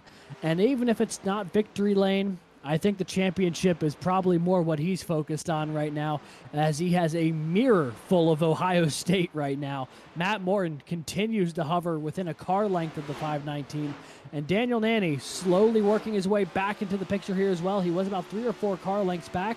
Now he's only 2 behind the back bumper of the 1. Zach DeWale has one objective right now, and that's to haul absolute bumper and get as big of a gap between him as Morton as he can. Schulenberger's coming down pit road. I think we're about to see the second. Is. Yeah, that's the second round of pit stops beginning. Cummings and Schulenberger have just come down pit road. While it's down pit road as well, I see Andrew Stagey, Edward Sanchez down pit road as well. So a lot of drivers coming all at once down pit road. And these championship 4, man, this is going to be a heck of a battle. When do you come down pit road? Do you try to go first to get the undercut? Do you try to keep it out for as long as possible like Morton did? Or do you try and come down pit road when everyone else does? Are you going to do something different, or are you going to run with them and take the battle out on track right now? That advantage goes to Zach DeWale as the leader of the championship 4. He will ultimately have the call as to when, I think, he's going to force the hand of all of these other drivers to come down pit road. I really do see them staying out for as long as possible, especially with how tight this battle is. You're about to say, with how tight they're running, I'm not sure if you can afford to pit just yet. The 12 has come down pit road, though, as has the 1 of Matt Morton. He's tried to get it slowed down. I wonder if the 1 was able to get it checked up enough. I think he might have been. Tense moment there for Ohio State, but I think he's going to get it down pit road at speed and get service done on that car. Our Muhammad Alif came down a lap ago. He was back in 15th. He's trying anything he can here. Oh, he missed his pit box. Oh, overshot his box. Oh, no. I think Matt Morton got faked out right there. Zach DeWale checked up coming out of turn 4 and made the move to the bottom. It looked like he was going to come down pit road. Matt Morton committed to the send to get down into the pits. and he ultimately will become the second Nanny and championship DeWale Ford both on pit road. driver to pit. But as you said, Nanny and DeWale both down pit road. DeWale in front of Nanny. Not a much of a gap right there, so we're going to keep an eye on pit exit. Actually, there you see the 30 got in front of the 519. Yeah, Wow. Nanny capitalized on that checkup from the 519. Looks like the 519 also overshot his pit box. Daniel Nanny might inherit the lead by the fruition of being the only car to not overshoot his pit box. We talked about that at the top of the show, how minimizing mistakes was going to be the key to the race. And now Nanny with a 1.5 second advantage over Zach DeWale at least as they come off of pit road because of that mistake from the 519. Nanny looks like he's going to recirculate out third in the running order. Zach DeWale with a ton of work to do now and a huge hole to dig himself out of if he wants to try and capitalize on that championship. Looking at the time, it's less than 40 laps to go here. Both the 1 and the 519. Trouble on pit road. Both of them overshot their pit box a little bit, costing them a valuable second or two on pit road. The 30, having no issues, has jumped ahead of Matt Morton. It's only by a couple tenths, but the 30 now is sitting about 3 tenths ahead of the 1. They're back in 7th place, and that could be the battle for the race win as they run. Or not the race win, the championship win. See on board here with the 1 of Matt Morton and the 30 just hovering on the left edge of that screen. It's about a 2-car length gap between Morton and Nanny. Nanny on 1 lap fresher tires and has the track position to boot. Yeah, Halterman, Wembley, Burrell, Veliky, the only cars yet to come down pit road. And actually, Wembley going to pull the trigger and bring that 37 Guilford College car down pit road. But Zach DeWale now with his teammate Clint Halterman. DeWale might be out of the title fight at the time being, but he still has an alumni championship on the line versus this man right here, Clint Halterman, at the bottom right of your screen. It's UNC Charlotte losing out big time to St. Clair College as Zach DeWale absolutely blistered by his teammate, who's currently being scored as the leader. He has yet to come down pit road, so expect there to be a huge pace differential as this run continues once Halterman makes his stop. But he's got to be thinking about what his OWR teammate Matt Nordberg did and how big of a hole it dug him into 2 laps down. So if you're Halterman, you can't stay out for very long because these drivers on new tires are going to eat you up, like we saw Williams shoot by him about a lap prior. Matt Morton is on the back bumper of Daniel Nanny for the potential championship lead. He closed in to within a car length on the front stretch. Nanny opens it up a little bit as he swings ahead of Jason Wallet, who's going to go for the over-under. He's now looking to the inside of Nanny, and that's going to bring Matt Morton right back into the picture as well. Daniel Nanny, Matt Morton, the 2 of them have won a combined 9 races this season out of the 13 that we've run. They've been the class of the field, and while they're running for 6th and 7th on track right now, this is the battle for the championship as they run. Zach DeWale scored 2.5 seconds behind these 2. As they run, it might be a 2-horse race. Matt Morton directly in the tire tracks of Nanny as they go into 3.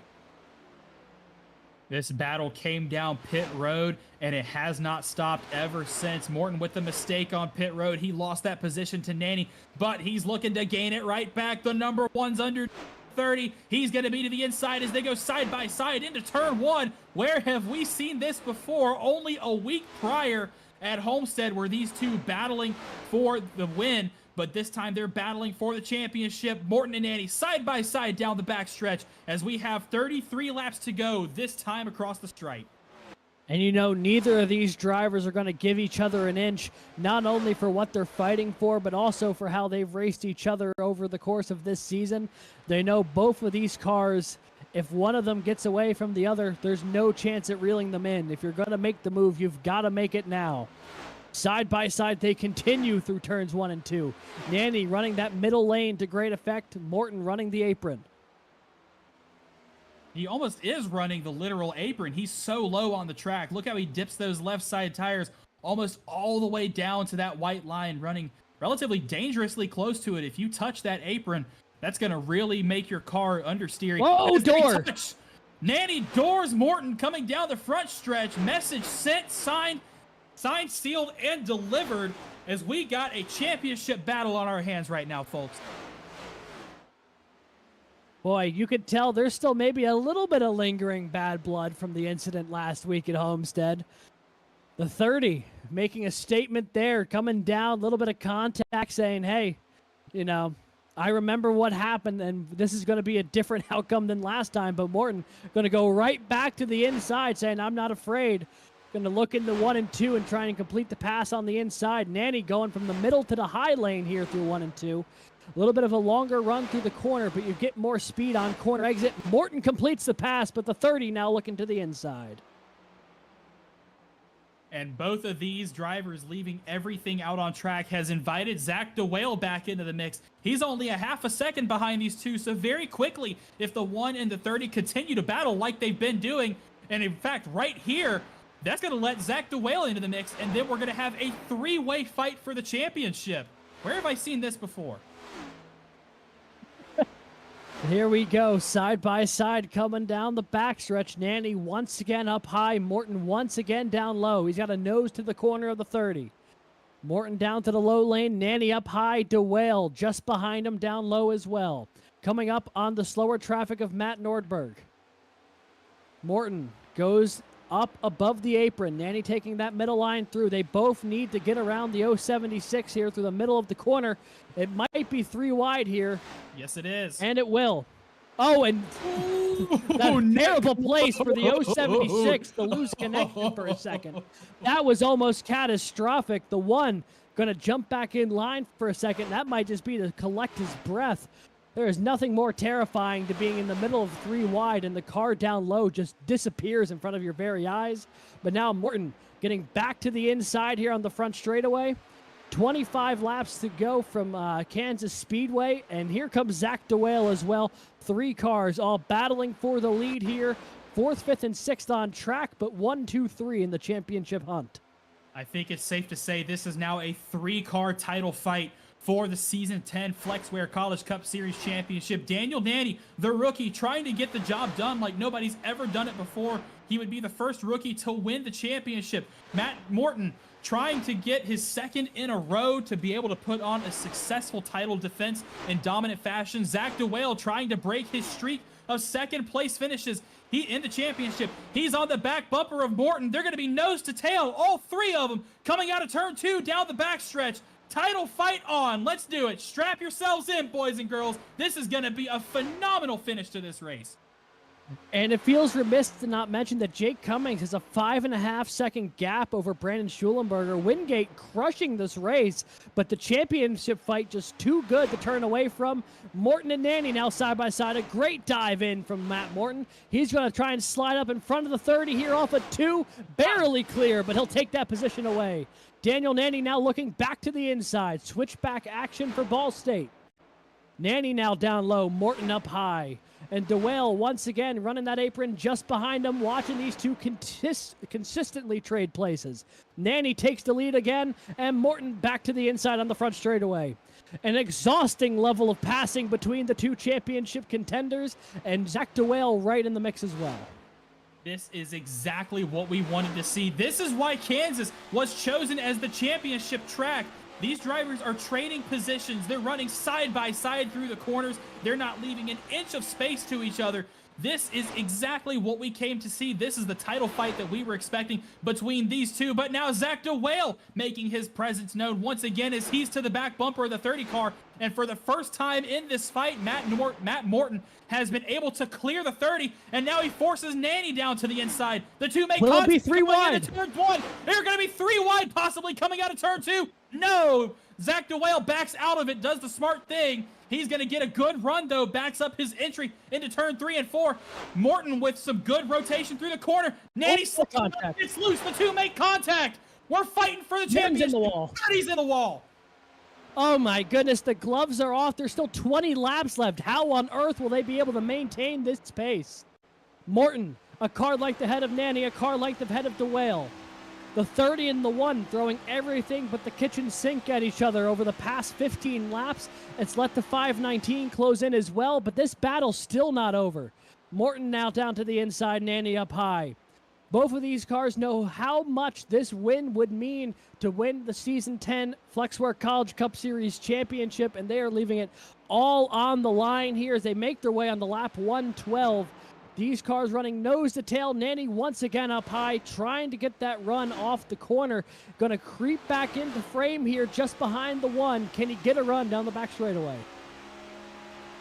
Not as good as I think Nanny was anticipating, but he did get to the back bumper of the one. He's got to be careful to stay there as long as he can without letting the 519 into the mix, as these three are still going to continue to be nose to tail down the front straightaway. Looks like DeWale might have lost out a little bit on the gap to Nanny, but now DeWale sends it to the inside, heavy on the brakes, puts his bumper down there underneath the 30, is going to get a pretty good run in the corner.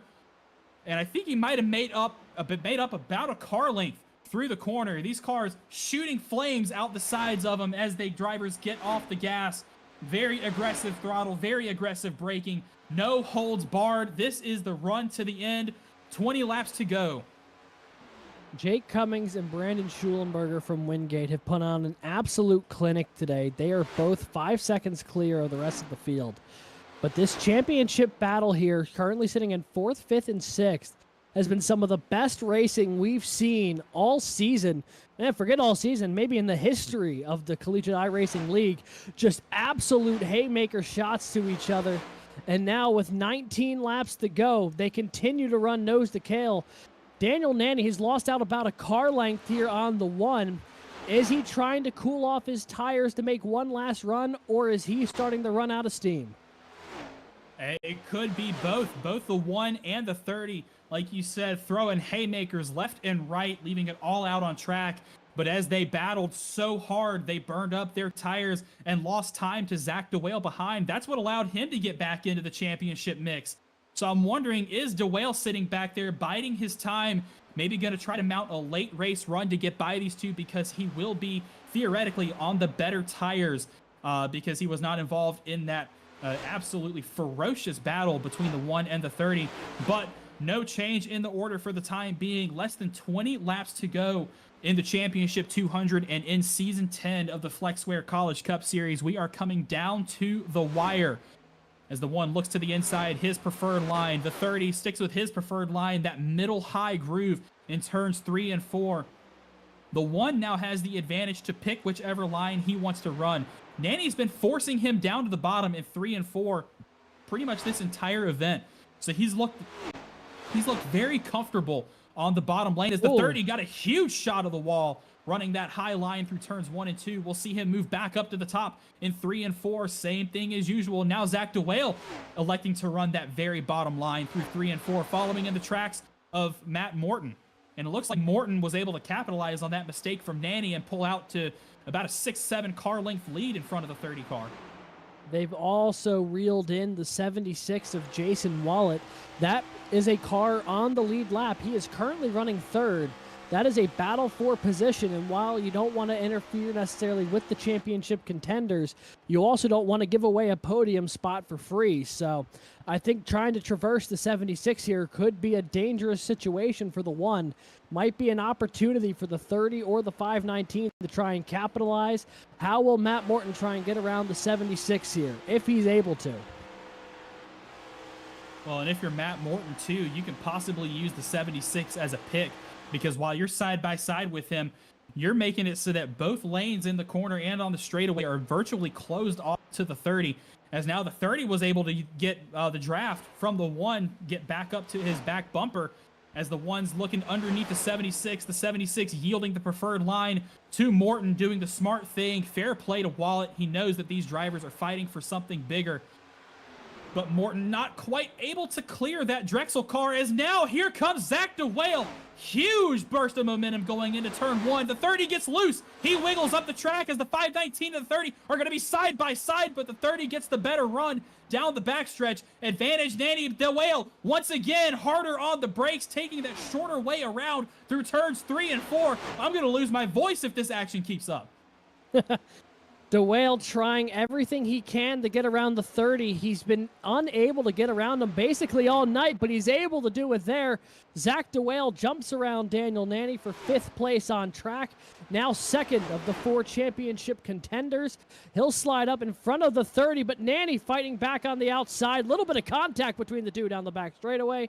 The 519 knew how important it was to clear Nanny there if he was going to have any shot of reaching Matt Morton, who's starting to get a little bit of distance between them as this battle with Jason Wallet continues.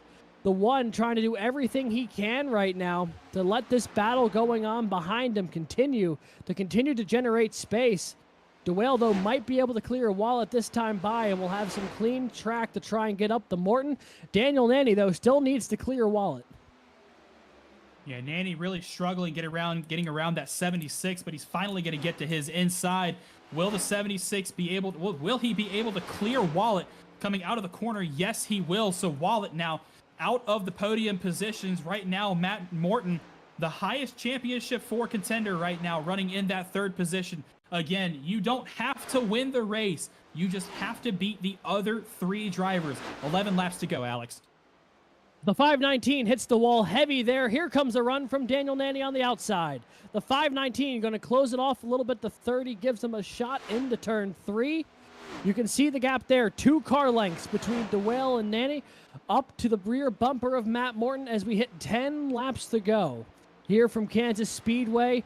15 miles left in the Season 10 Flexware College Cup Series season.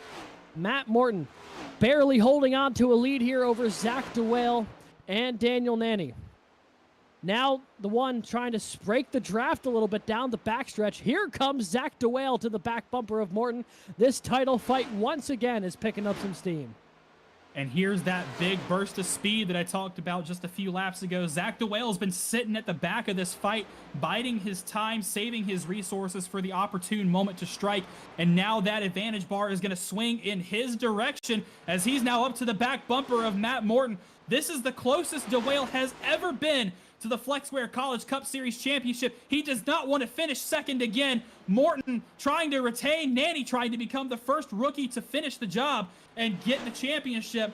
3-way battle for the championship continuing. We're on 40 laps that these 3 drivers have been fighting each other. But the 30 car all over the back bumper of the 519 as they cross the stripe. 1,700 miles of racing complete this season, and it's all going to come down to the last 15. It is coming down to a situation, if you're Zach DeWale, where as much as you wanted to get up to the back bumper of Morton, you've got to be so careful because the 30 of Daniel Nanny has been really aggressive these past couple laps, and the more he continues to keep himself in the fight, the harder it's going to be for DeWale to try and close in on Matt Morton. You see that gap has reopened up to about 2.5 car lengths here as they make their way down the front straightaway. Matt Morton, Zach DeWale, Daniel Nanny, nose to tail, 3rd, 4th, and 5th, all fighting for this championship here. Can the 2 cars behind Matt Morton work together to try and reach the back bumper of the 1, or is it simply going to be all bets are off with 7 laps to go? It's really tough to coordinate an effort like this at this time. Who's to say? At this point, that might be the only way they reach the back bumper of the 1. 6 laps remaining from Kansas. Well, that would certainly be the smart thing to do, but when you're fighting for a championship, it's all bets and gloves off.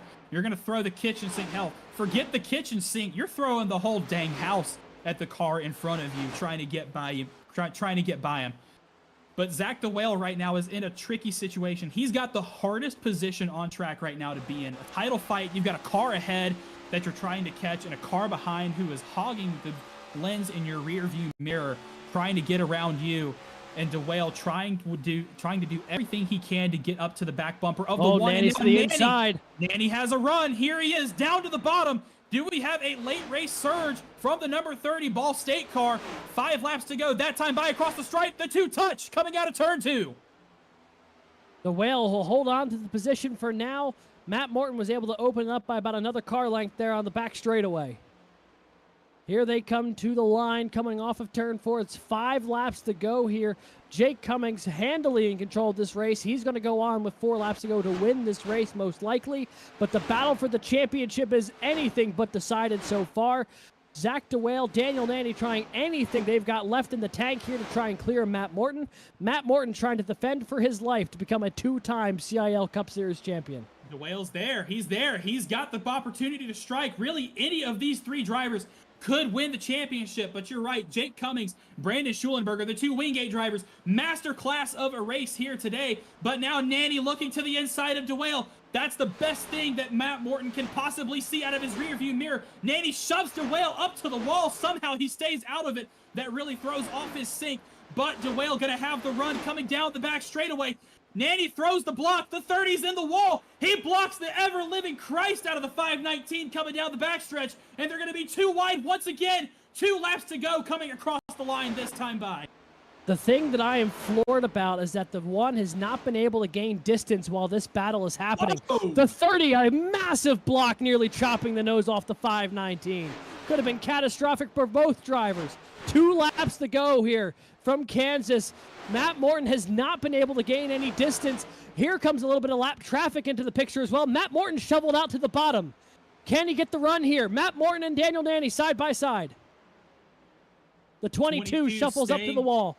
22 stays out of the way, but these three still nose to tail, and it's going to be 1 lap to go. 1 lap to decide the championship here in the Flexware College Cup Series. Who's going to have anything for Matt Morton? He's going to try and defend his title. He's come all this way. It would be a shame to lose it now, to come up short like Daniel Nanny or Zach DeWale. We've seen these three fight all season. Who's got anything left for Matt Morton as they come down the backstretch? One last time in Season 10. Matt Morton out in front. The advantage is going to go his way. And as he comes out of turn 4 for the final time, the checkered flag is in the air. Matthew Morton is a 2-time Flexware College Cup Series champion. He will hold on by less than 0.3 of a second over Daniel Nanny and Zach DeWale. Jake Cummings bookends the season. He won the season opener at Auto Club. He'll end the season with a victory here at Kansas Speedway. A dominant performance from the Wingate machines of him and Brandon Schulenberger finishing 1-2. But Matt Morton will claim his second Flexware College Cup Series championship in dramatic fashion. I mean, what a battle for the last stint of that race. 3 cars of our championship 4, all nose to tail, duking it out. They all had the lead at one point in time or another. Thrilling stuff.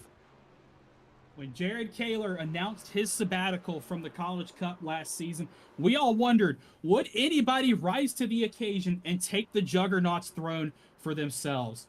At the start of the season, we wondered, with all the new talent coming to the field, would Matt Morton be able to retain his title? Well, he has done exactly that. And with his 7th win of the, his 7th podium finish of the season, he is going to retain his College Cup Series championship and in dominant fashion. But all glory goes to the Wingate drivers. Jake Cummings and Brandon Schulenberger dominated this race, led almost every single lap there was to lead. And as you see, all the congratulations coming from the other championship 4. Morton's teammate, Edward Sanchez, Zach DeWale, one of his competitors, as Morton's going to do just a couple more loops as he comes down pit road. And we are going to talk to all of our drivers tonight. Man, what a race. I'm going to chalk that one down, and this might be controversial. That was the best race in Flexware Cup Series history. Start to finish, I would be inclined to agree. Solid ending, but overall the battling throughout was just so intense. From the drop of the green flag, 130 laps of green flag racing after the lap 2 caution. Only one yellow flag all day. It really came down to who could make it happen from the driver's seat at the end. And we saw it happen in front of us in real time with some of the best battling for a championship we've ever seen here in the CIL. Just incredible stuff. I'm like shaking right now, man. That was such a good race. That was awesome. It was incredible. I mean, I'm still processing everything that we just got to witness. I'm going to have to watch that back pretty soon. I mean, there was a nonstop battle for the championship from the moment the second green flag pit cycle happened all the way to turn 4 of the final lap. At no point did any one of those guys get separation from each other. It's just astounding stuff. really from that second, even before that second pit stop, before halfway through this race, that battle was going on between Nanny and Morton for the College Cup Series championship. And then Zach DeWale with a late entry into the fight. He led for a couple laps out of that group, but ultimately came up just short, as well as Daniel Nanny. But what a phenomenal, incredible fight those three put on. Round of applause for all of them, as well as the season that they've had. Just absolutely insane from start to finish how talented these drivers are in the Flexware Cup Series. And I'm looking here, and I think our reigning now champion has just gotten out of the car there, Zach. How about we see if we can take a second here and talk to the now two-time CIL College Cup Series champion. Had to finish third here today, but did just enough to claim his second championship. Matt Morton, congratulations, two-time CIL Cup Series champion. One of only 2 or 3 drivers, I believe, to ever do so. Thank you. Two-time has a little nice ring to it. Yeah, that was definitely a hard-fought championship, just like last year. Definitely had to go out there and earn it with the beginning stage of the race not panning out how I wanted to, but glad we could get it done there at the end. Earned, but definitely deserved. This is your 7th win of, or excuse me, 6. You got 6 wins this season. I believe this is your 12th podium finish out of 14 races. I mean, just unbelievably dominant all season long. What's going through your mind right now, knowing that all of your hard work and your success came to fruition? Yeah, I don't really know how to put it into words. It's just a lot of hours put on the sim. Really just wanted to get better at this car in the past year, and running this league has helped me do that a lot. So it's just nice to see all the progress and hard work pay off and have a back-to-back championship to my name. Well, I got to know what was going on in your head there. 40 laps to go in that race. Everyone comes down for their second green flag pit stop of the day. And then there was not a second to breathe, basically, from that pit cycle all the way to the end of the race. A 3-car battle there between you, Nanny, and DeWale. Just walk us through what you were feeling in those closing laps, knowing that you had the lead over those two, but you weren't getting any separation. Yeah, man. I mean, there's a lot to just like say about that last stint there. I was gonna try to pit with Zach, get the draft because we were pulling away from Daniel there, because he wore out his right front a little bit more.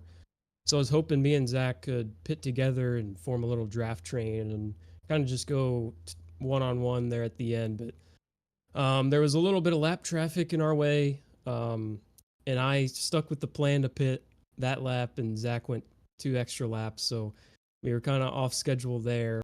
But when we came out of the pits, I went through my stall a little bit, and Daniel came right in front of me. I knew Zach was going to be a couple seconds behind. And basically the plan there was just to save the right front, drive super easy. And I knew Daniel was going to pick up on my strategy, and that's exactly what he did. So I would get to his inside sometimes just to carry the momentum, but I wasn't going to burn my stuff up trying to stay side by side with him. I was just going to just keep my game plan going because I knew that was going to be the winning strategy. But obviously that reeled in Zach there, and it was going to be a dogfight to the end. Eventually I ended up clearing Daniel, and Zach ended up clearing him too. So it was just going to be a battle of dirty air, and I just had to look in the mirror in the corners, which was super hard, because Kansas, the dirty air is just so powerful when you're the lead car. So I was really just having to see where he was running and just take away his line, which was a stressful last 15 laps.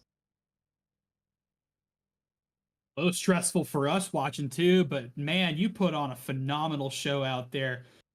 We went ahead and chalked this up as the greatest CIL race of all time. So this one's going in the vault as one of the greats. But yeah, we saw the mistake on pit road right as it happened. You overshot your box. Was there at any point a moment which you went, oh no, it's over? Or was it just got to claw your way back up through the field? No, not really. I knew since I was the first to pit, it wasn't really going to affect me. It was just going to affect me a little bit on the tires. And by watching the first two stints there, you can obviously tell it kind of evens out. Um, I super overcutted the first stop and caught Zach and Daniel, and I just had nothing when I caught them because of the dirty air. So when I overshot my box, I just had to keep calm, and I knew I was going to stay with Daniel, especially when he pitted one after me there. So it was just, I know I was going to be on the back foot with my tires and maybe overshooting the box, but I don't think that was going to be a huge mistake. But yeah, it was just totally about saving the tires, starting the last run. Well, you're certainly right. Two time does have a ring to it. Uh, not only did you secure the Flexware Cup Series championship tonight, you also got the student individual championship. So you're taking 2 rings home from the racetrack tonight. But congratulations on a phenomenal season, a phenomenal race tonight, and your championships. We're going to let you go celebrate with your teammates and enjoy the off season. But before we let you go, you know the drill. Any show? Shout out to you guys, everybody behind the scenes at CIL, doing what they do, making this league run every Monday.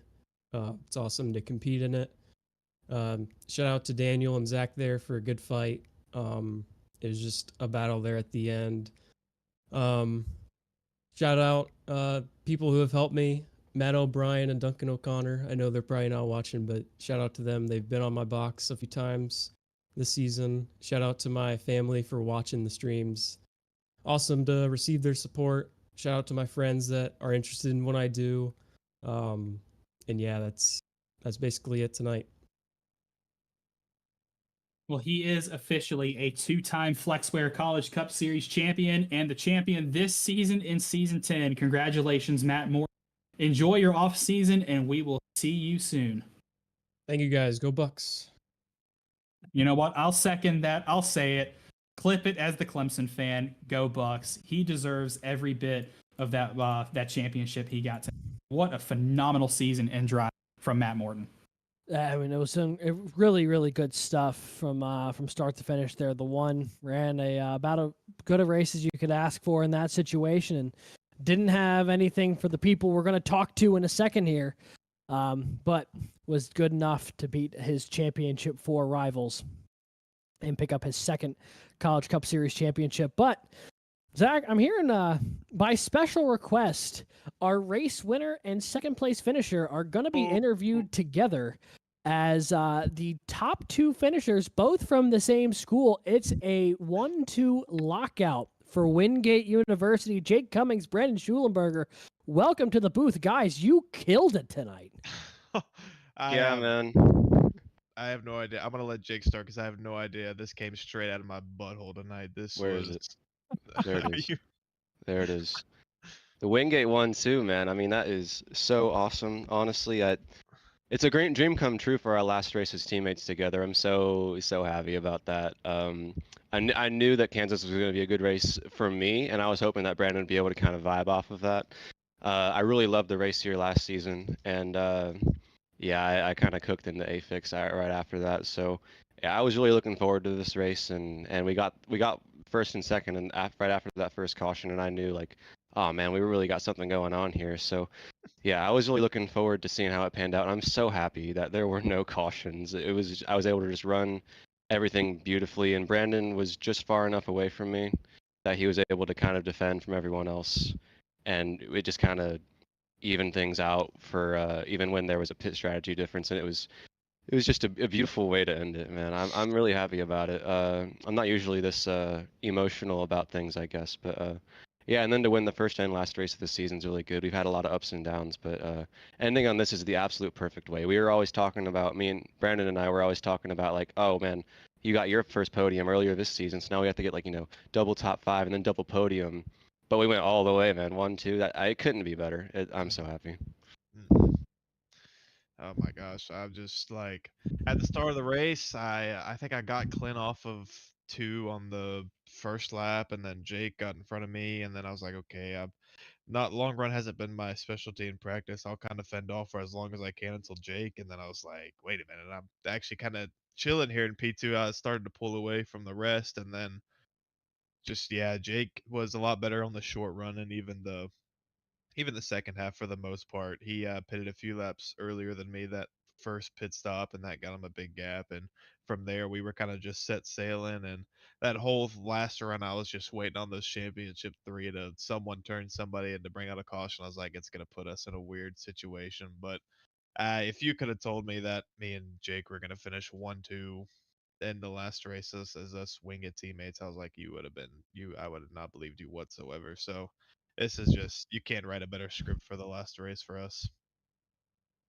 Well, I don't think it was on anybody's script, with all due respect, but man, what a phenomenal way to finish the season for both of you guys. Jake, obviously, with you going to Converse University back into the student class, that's a move we don't see very often here in the CIL. Going to race for Converse University. Brandon, what a phenomenal season you've had, especially in the second half. Some momentum and pace on your side.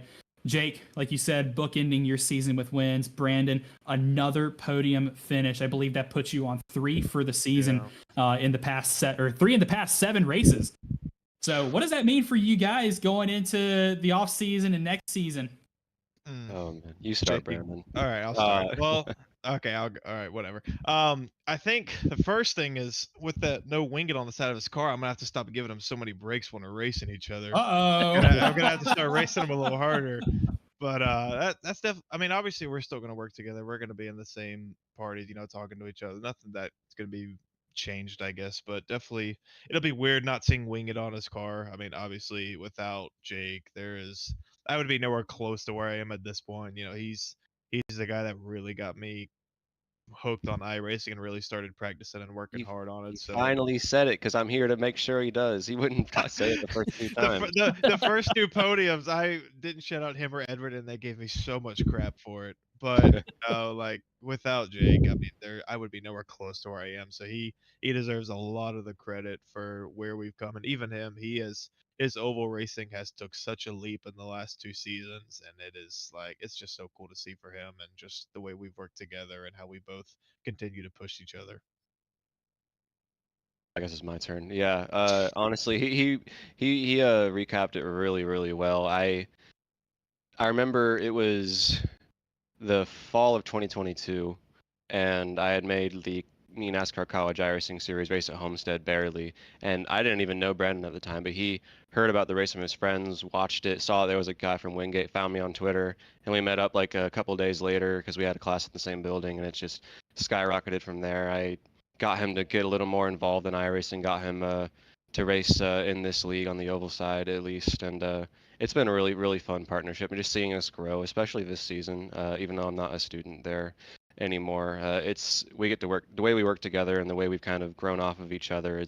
We push each other, and we're much better off for it, definitely. And honestly, yeah, it's not going to change in the fall, or honestly for the next year and a half or so until he graduates with his bachelor's, and I'm trying to finish up my master's at that point. It's going to be really fun. We can only go up from here. It's only going to get better. I can get Brandon to finally do some fun official races with his 2200 I rating. Maybe get a little higher. Do some road to pro stuff maybe, but no. It's going to be a ton of fun. I'm really looking forward to it. Brandon, you've been a brilliant, brilliant teammate and an awesome friend. Thank you so, so much for just for everything, all the memories. I'm going to remember this one for a very, very long time. Yeah, for sure. This one will not be forgotten. That's for sure. Some beautiful stuff here between teammates as the season comes to a close. Want to ask you guys, we'll go Jake and then Brandon.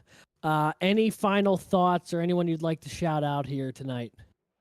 Man, I guess shout out my roommate, Logan. He's not really an iRacing guy or anything, but I just moved into my apartment on Wednesday, and I'm lucky my internet is stable enough. I wasn't sure if it was going to be, but I'm really grateful that he was willing to move off of campus secretly and then just live off campus in an apartment half an hour away from Wingate, just so we could live together for the next year or so at least. Yeah, I'm so much happier here where I am compared to having to crash at families' houses or friends' places and whatnot. I kind of feel like I'm starting to become my own adult, I guess. And Brandon, your time's soon. But yeah, so I'll thank him for doing this with me, and then also I can't I already thanked Brandon, but just thank you again. Make sure that he knows this wouldn't be nearly as fun without him, and I don't think we'd be nearly as good either of us if we didn't have each other to work off of for sure. Yeah. Um, yeah, definitely shout out to my girlfriend. She watches all these races. She's very supportive. Shout out to my dad as well. This time I will not forget the special shout out to Mr. Jake Cummings finally. I know he's gotten his roses in his speech now, but like I said, without him, I mean there's no telling what it is. Definitely shout out to Edward. I can't forget him, third time's the charm. And then especially shout out to both of y'all. I mean, y'all are just always a pleasure to listen Yeah. to when y'all do these commentating in the races. And Lindler, you will be greatly missed. Obviously, you have done one heck of a job. And then just shout out to everybody who makes CIO happen every Monday. Yeah, thanks guys so much. Thank you for your kind words too, Brandon. It really has been a privilege to watch both of you out there on track. Best bromance in all of CIL, right here, right here, folks. But congratulations to both of you guys. What a way to finish the season! Pure dominance out there on track. Enjoy your off season, and we will see y'all together in the fall. Thank Yes. you, man. Thank you, y'all. See ya. That was our winner tonight, Jake Cummings, and our second place runner-up finisher, Brandon Schulenberger, both from Wingate University. You heard them talk about how their partnership and their teammate, their ability to work together has served them so well, especially in the second half of this season when both of those cars really turned up the heat and they were on fire tonight. Yeah, I mean, after Jake Cummings won the opener at Auto Club, both the Wingate cars were just kind of falling flat a little bit those opening few races. But they got it turned around come playoff time, and Cummings nearly made a run at the championship. And then Schulenberger, if he was able to sneak into the championship or into the playoff hunt, I would have been so curious to see how close he would have gotten to a championship. Because I mean, he outran the championship for tonight and had multiple podiums in that playoff run. So he was really cooking when it mattered most. Was just a little too far on the outside to look in, but a lot of optimism, I'd imagine, for that team going into the next year. Yeah, it'll be a lot of fun to see them on track in our fall season. But we are going to go ahead and talk to the rest of our championship 4 drivers.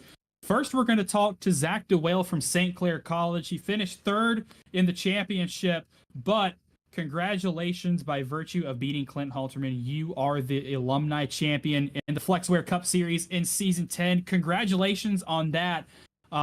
Take us through that incredible title fight between you and Nanny and Morton in those last about 40 laps of this race. Yeah, I mean, really the whole race, the three of us all kind of bunched together, at least me and Nanny until Morton showed up at the end. But yeah, it was really just, track position was a lot more important than I expected today. Could have done a better job saving tire and getting on pit road at one point. That last stop, I made a mistake and that it cost me some time, which I think probably could have played a pretty big role at the end of it. But yeah, I mean, it was a incredible race. We were racing really hard at the end. I'm happy it was as close as it was, and we were able to be there at all at the end. Pretty cool. Yeah, I mean, you were in the thick of it the entire race, but especially in that closing stint where all three of you were trading positions around. But ultimately, may not be the overall championship, but you do take home the alumni championship over Clint Halterman. How do you feel knowing that you at least were the best of the alumni this year? And just as a follow-up question, will we see the 100 on the side of your car next year? Yeah, I think you will. I think we'll make it my like 4th different number in as many years or as many seasons.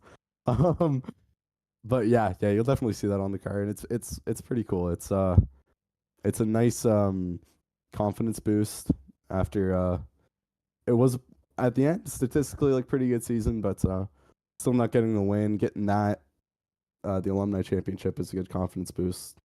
Hopefully going into next season we can hopefully get the win finally. It's been too long, but the alumni championship's really cool. All those guys put up a real good fight. It was really nice battling with Clint all season long. He's a good teammate. He's a good friend. So it was nice to get it done at the end for sure. Yeah, really tight battle in our red banner section there with the alumni between you, Williams, Halterman, and Jake Cummings as well. Really, really tight battle all season. But I kind of want to focus on that. You didn't win the championship, unfortunately, but you are walking away with that alumni title. It means a lot to you to be able to put that 100 on the side of your. What is it going to look like this year in the season for you to be ready for our fall season to defend your alumni title? Just gonna try and run this car a bit more often. I don't. This is really the only time I drive the car. A lot of the time, my officials, I'm driving other things. I'm not running this car so much. So I think what I need to do is just drive this car more often and get more time in it and practice a bit more next season. Just get the seat time in. I put in more practice today than I have for a lot of the other races, which I think played a big difference. So next season we'll try and kind of come at every race the same way, and hopefully it'll work out our way. Well, congratulations on a great season, great record as well. I believe this is going to be your 10th top 5 finish this season, which is incredible consistency. But yeah, great season. Congratulations again on your championship. You know the drill. Any shout out? Anybody you want to thank or shout out here at season's end? Yeah, first and foremost has got to be Ryan Whitlock. The guy's a legend. Like, he made me a really nice paint to run for the playoffs. He gave me a lot of help spotting the last couple of races, and without him, I probably wouldn't have been able to be up front as much as we were the last couple of races and be within a shot of the championship again. So I'm super thankful for all the help he's given me all year long, and all the OWR guys as well. Emily, Riley, Jordan, Trent, Chloe, and Andrew all watching at home. Yeah, I mean, it was a good season. It was a good result at the end, but hoping to do a bit more next year. Congratulations again. Enjoy your off season, and we will see you next time. Thank you. That was Zach DeWale, 3rd place in the championship tonight, 6th place on track, but 1st place in your Season 10 FlexWare Cup Series alumni winner. What a season for him. Yeah, he had a great run start to finish. It's been a pleasant breath of fresh air back into the CIL, seeing the 519 running full time. You know, DeWale was a staple of the league for a number of seasons, took a bit of a part-time approach the past season or so, and was back in full force this year and only came up a couple spots short of the overall championship, but did run well enough, and he'll add the alumni championship to his collection of trophies he's won here in the Collegiate iRacing League. And we're going to go ahead and talk to the rest of our championship 4 now. Our runner-up finisher in the championship, Daniel Nanny from State University. Congratulations, first of all, on making the championship 4 in your rookie season. That's an incredible achievement on its own. But to really stick it to Matt Morton and Zach DeWale in the best title fight we have ever seen here in the CIL. Take us through your perspective in those last 40 laps or so while you were all duking it out. From my perspective, I'm a little frustrated with the lap cars, but that's just part of the reason, so I can't really blame anybody on that. But yeah, I was pushing as hard as I can, and the last few laps trying to make up as much time as I can on Morton. Jack, he gave it his best, and fortunately I was able to get past him, but it was just too late for me to go catch Morton because there was only 2 laps to go, and I finally passed him. But yeah, it was fun. I had fun, but it's still frustrating that I didn't come out on top. Yeah, ultimately it was so close yet so far for you. I mean, you came in just a couple of tenths behind, but it was a great run and caps off what's been a great season for you in your debut season here in the CIL. When you kind of look at the season as a whole, how do you feel your first season of CIL action went? And will we see you next season battling it out for the season 11 championship? I think you'd have as good as odds as anybody at taking home the championship if you return. Well, looking back at this season, it was a big change in my life because back in January I moved back to Indiana. I'm from Michigan, so I transferred over to Ball State, and they pretty much signed me up for this right away because that's what I bought in for. So I gave it my absolute best to bring home the championship. Unfortunately, I finished second behind Morton, but yeah, overall it was a fun season. Looking back at it, I met a lot of great people, and I have made a lot of good friends at Ball State. So hopefully that will continue going into next season. But for next season, that honestly depends on how my road to pro season goes. Right now, I'm currently sitting top 15 in points in road to pro, so Ooh. I don't know how round two will go eventually when that starts up in June. So I don't know if I'm having a good road to pro round two season. I might have to set out because that would be my top priority by then. I mean, yeah, that would make a lot of sense. Congratulations, by the way, on being ranked so high up in Road to Pro. That is not an Yeah, easy feat. that's incredible. Yeah, thank you. So, and also, I mean, I am glad to hear it sounds like you were meshing well with all the Ball State folks. It seems like that's a pretty tight knit group you guys have over there at Cardinal Esports. But before we let you go on your way, anyone you'd like to thank or shout out there, Daniel? I have to give a major shout out to Ball State. Everybody there, Dan, Brandon, Alif, all the people on the team. They are some of the best people I met, and I'm grateful that I took this opportunity to come out here. And hopefully I can help them bring home a championship next season if I don't race. And I have to give a shout out to my parents. They have been supporting me through this journey over the last few years. And if it wasn't for the support, I wouldn't be here right now. And I'm forever grateful for that. And yeah, I have to give a shout out to all the sponsors that you see in the car, especially RL. They took a shot at me and they brought me over to Ball State. So I am forever thankful for that. And hopefully I'll be back here, if not next season, the following season. Well, it's been a pleasure having you here in the CIL, Daniel. You came up so close tonight, but it was a great season as a whole. I want to thank you for joining us up here in the booth, and we hope to hear from you again sometime soon. Thank you guys so much.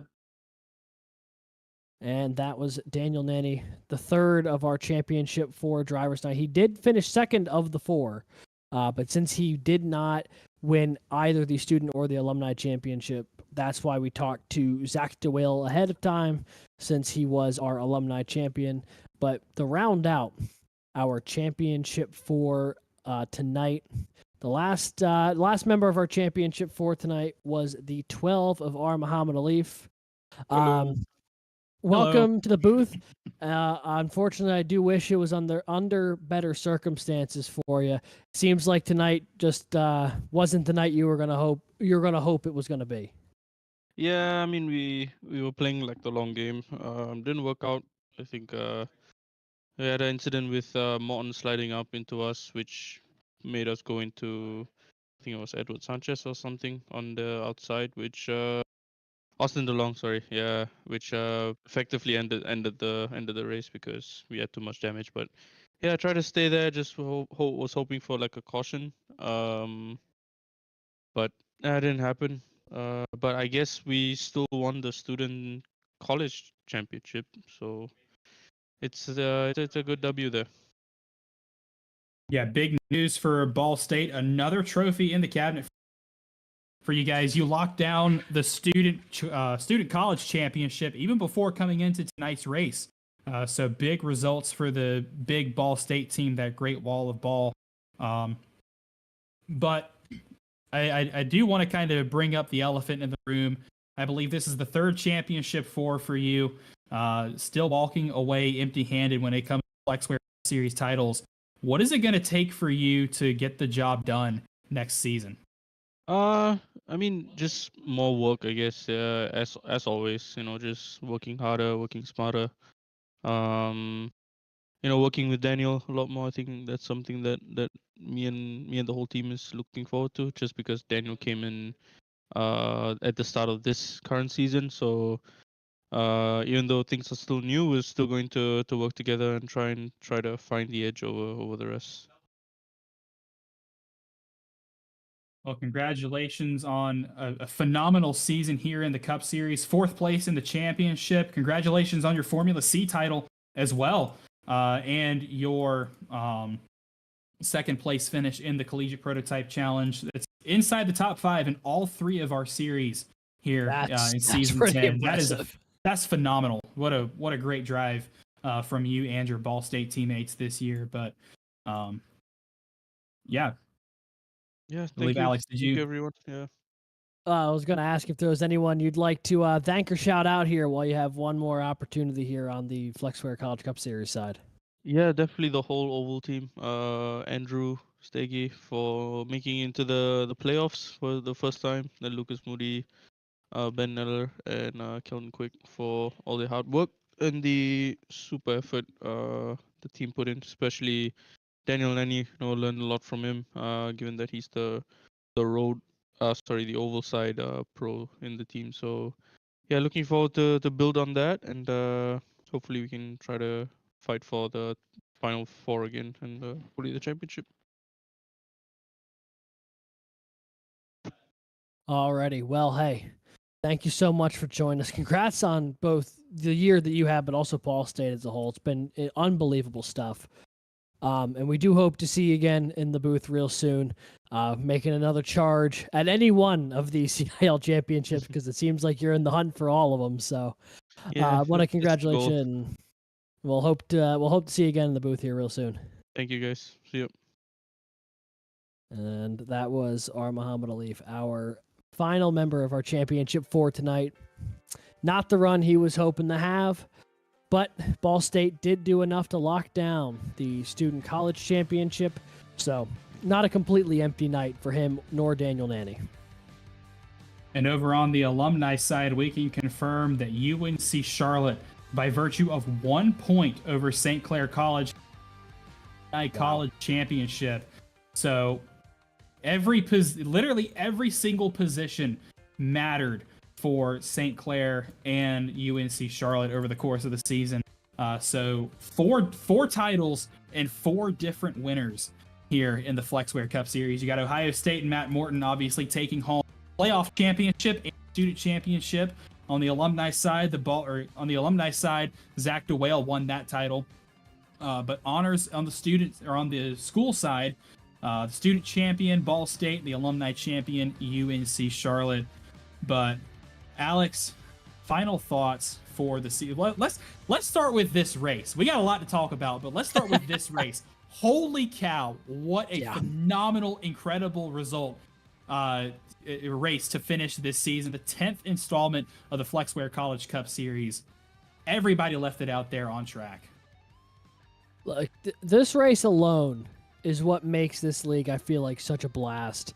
This was a phenomenal race from start to finish. We were talking all in the Ignition Zone pre-race show about how Kansas as a championship race was going to be an interesting pick, but it had run so well with these cars previously that we thought it was going to put on a great show. And lo and behold, put on maybe the best flag-to-flag CIL race I've ever seen. And I'm sure you were inclined to agree. We've seen a lot of these, whether driving or broadcasting since season 3. We've had quite the catalog to go through here, and this was maybe one of the best. I even got a text from my dad after this race was over saying that might have been the best 35 laps of hard but respectful racing I've ever seen. And I said, all right, that's high praise. Pretty high praise. Yeah. Yeah. But I tell you what, this race as a whole was just so much fun. And I think it did a great job encapsulating what season 10 as a whole was, which was just a blast from start to finish. I mean, there was so many fun races this year. A couple new winners up front, a couple of faces that were really running the show, cars moving up and down throughout the field all year long, and a variety of both friendly faces and newcomers to the field all finding their place here in the CIL. It was a blast. This whole season, you're right. It was a blast from start to finish. We started out with the surprise quote unquote winner in Jake Cummings at Auto Club, and that was really probably the least eventful thing that happened all season. Every single race was just jam packed with action, with fights, with battles, with just everything being left out there on the track. This is a special, special group of people that we have running in the College Cup Series, and the best thing about it is this may have been the best season in Flexware Cup history, but it only gets better from here. That it does. And, I must say, it will be a bummer that you won't be along for the ride full time next year, knowing that this is the last full time year with you in the booth. I've had a blast working with you on a regular basis, and I'm sure we'll do a few more in the coming seasons. But I just want to say it's been an honor and a privilege to share the booth with you since season 7 here. And how much fun it's been doing these on Monday night. It's been a thrill, and I think the people at home would also agree in saying that not only will you be missed here in the booth, but that they already can't wait for season 11 to get going here. I know I can't wait. I could use a little break, but season 11, yeah, I can't wait for it to get started. If it's anything like what we saw this season, it's going to be great. But yeah, this. My last time as a full-time broadcaster here in the booth, I'm handing the reins over to Alex, who's going to do a phenomenal job as your new head broadcaster next season. I'll be back in the booth, but I won't stay away for too long. I'm going to miss my little Pookie over to my left. But yeah, it's been such a blast on days. I've loved working with you guys. I've loved the show that we watch and put on together. I am going to miss being here in the booth. But like I said, I'm not staying away for too long. You can't get rid of me that quick. But as the lights... Producer Christian just said so close. He's ready to put me out in the pasture, man. That's funny as hell. But as the lights on the racetrack turning down, we're going to take a look for the final time at our final results from tonight's Championship 200 at Kansas Speedway. Alex, there you see it. There's the champion. Yep, Matt Morton got it done just ahead of Daniel Nanny and Zach DeWale. Our Muhammad Ali ran into some trouble earlier in the race, so he will be the 4th of 4 when it comes to the championship run here. Matt Morton, as you can see, obviously, the 3rd place finish just enough to pick up the championship victory here tonight. Thrilling stuff from start to finish. As for the full race rundown, we saw Jake Cummings and Brandon Schulenberger a Wingate 1-2 to wrap the season. Matt Morton 3rd, just ahead of Daniel Nanny and Zachary DeWale. Jason Wallet will finish 6th for Drexel, just ahead of Edwin Onofre from the University of North Texas. Drew Williams for Clemson will be 8th, with Edward Sanchez from Baruch College in 9th, and Lucas Moody from Ball State in 10th. Looking at the back half of the field, Clint Halterman does just enough to secure the college alumni championship for. He will finish in 11th place. Charles Wembley solid into his season.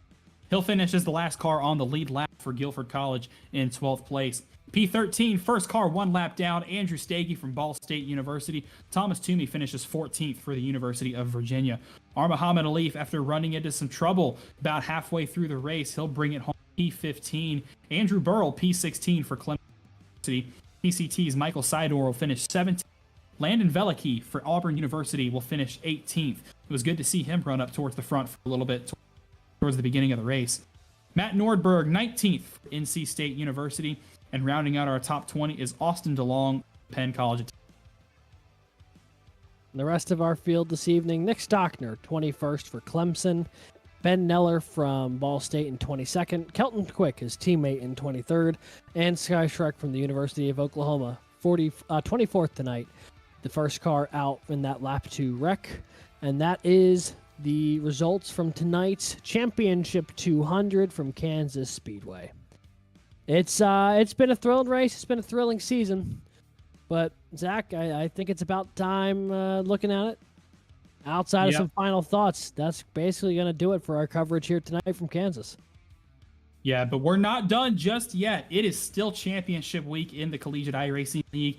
And although we've already crowned really all of our overall champions, with R. Muhammad Alif winning the Formula C World Drivers' Championship and Jordan Johnson winning the inaugural Type Challenge Championship, there's actually still a lot to race for in our individual and school titles in both of those series. But this Wednesday night, it's the last Formula C race of the season, and Clint Halterman has a 17-point lead over another OW, Hunter Haddisty, which is a pretty big gap to overcome, but we know that in Formula C, nothing comes easy. Who's going to win the Alumni Championship, and who's going to stand on the final podiums? Coverage of our Brazilian Grand Prix will start at 8:45 Eastern live here on CIL TV. The Thank You, Zach Grand Prix with my resignation as Formula C director. I'll be sure to say a few special words, but keep it brief before the race on Wednesday night. But that action is going to start at 8:45 Eastern live here on CIL TV. And this Thursday night, it's the most anticipated challenge as we head to our final race and fourth endurance event of the season. It's the Petiter Le Mans live from Road Atlanta. There's still tons of points ready to grab and cold hard cash on the line. And with arguably the hardest, most intense, but most fun race of the season to finish us out, this is going to be a must-see event. Coverage begins live here on CIL TV at 8:45 Eastern this Thursday night. And ladies and gentlemen, we made it.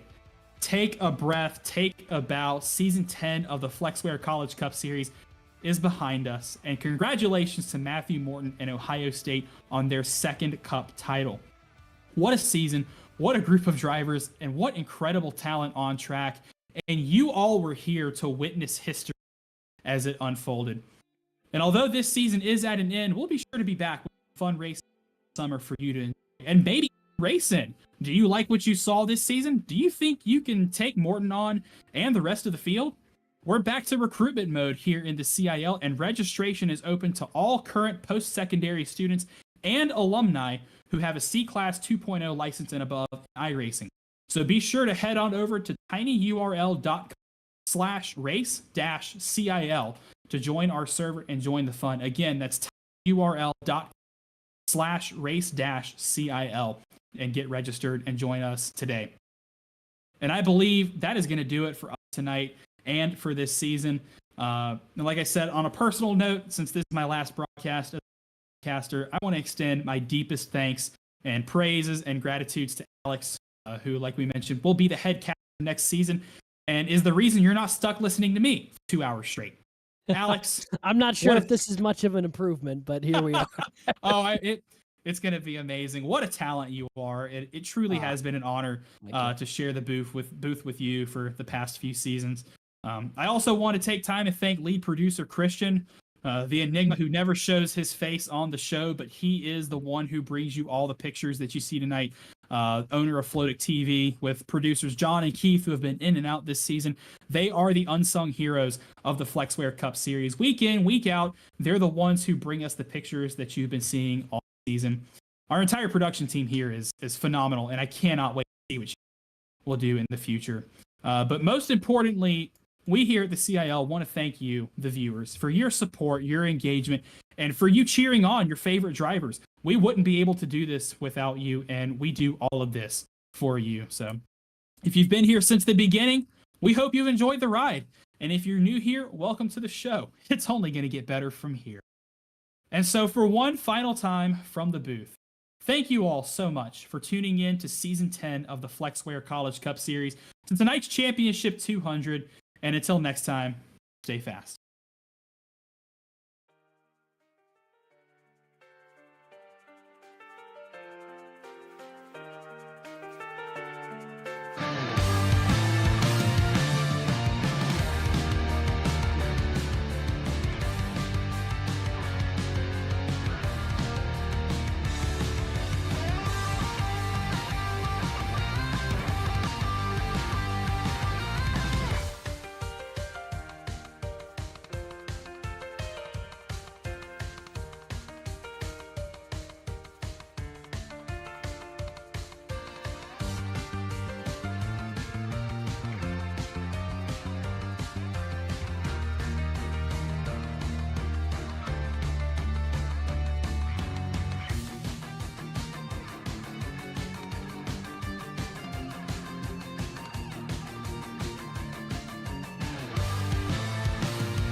Racing isn't easy, but experiencing it is.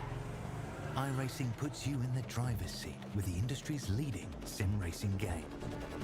Drive on laser scan replicas of the greatest racing circuits from around the world. Go head-to-head against other drivers chosen by skill-based matchmaking to ensure competitive racing at every level. Compete across all your favorite series. In officially licensed cars, engineered to deliver the most accurate driving experience possible.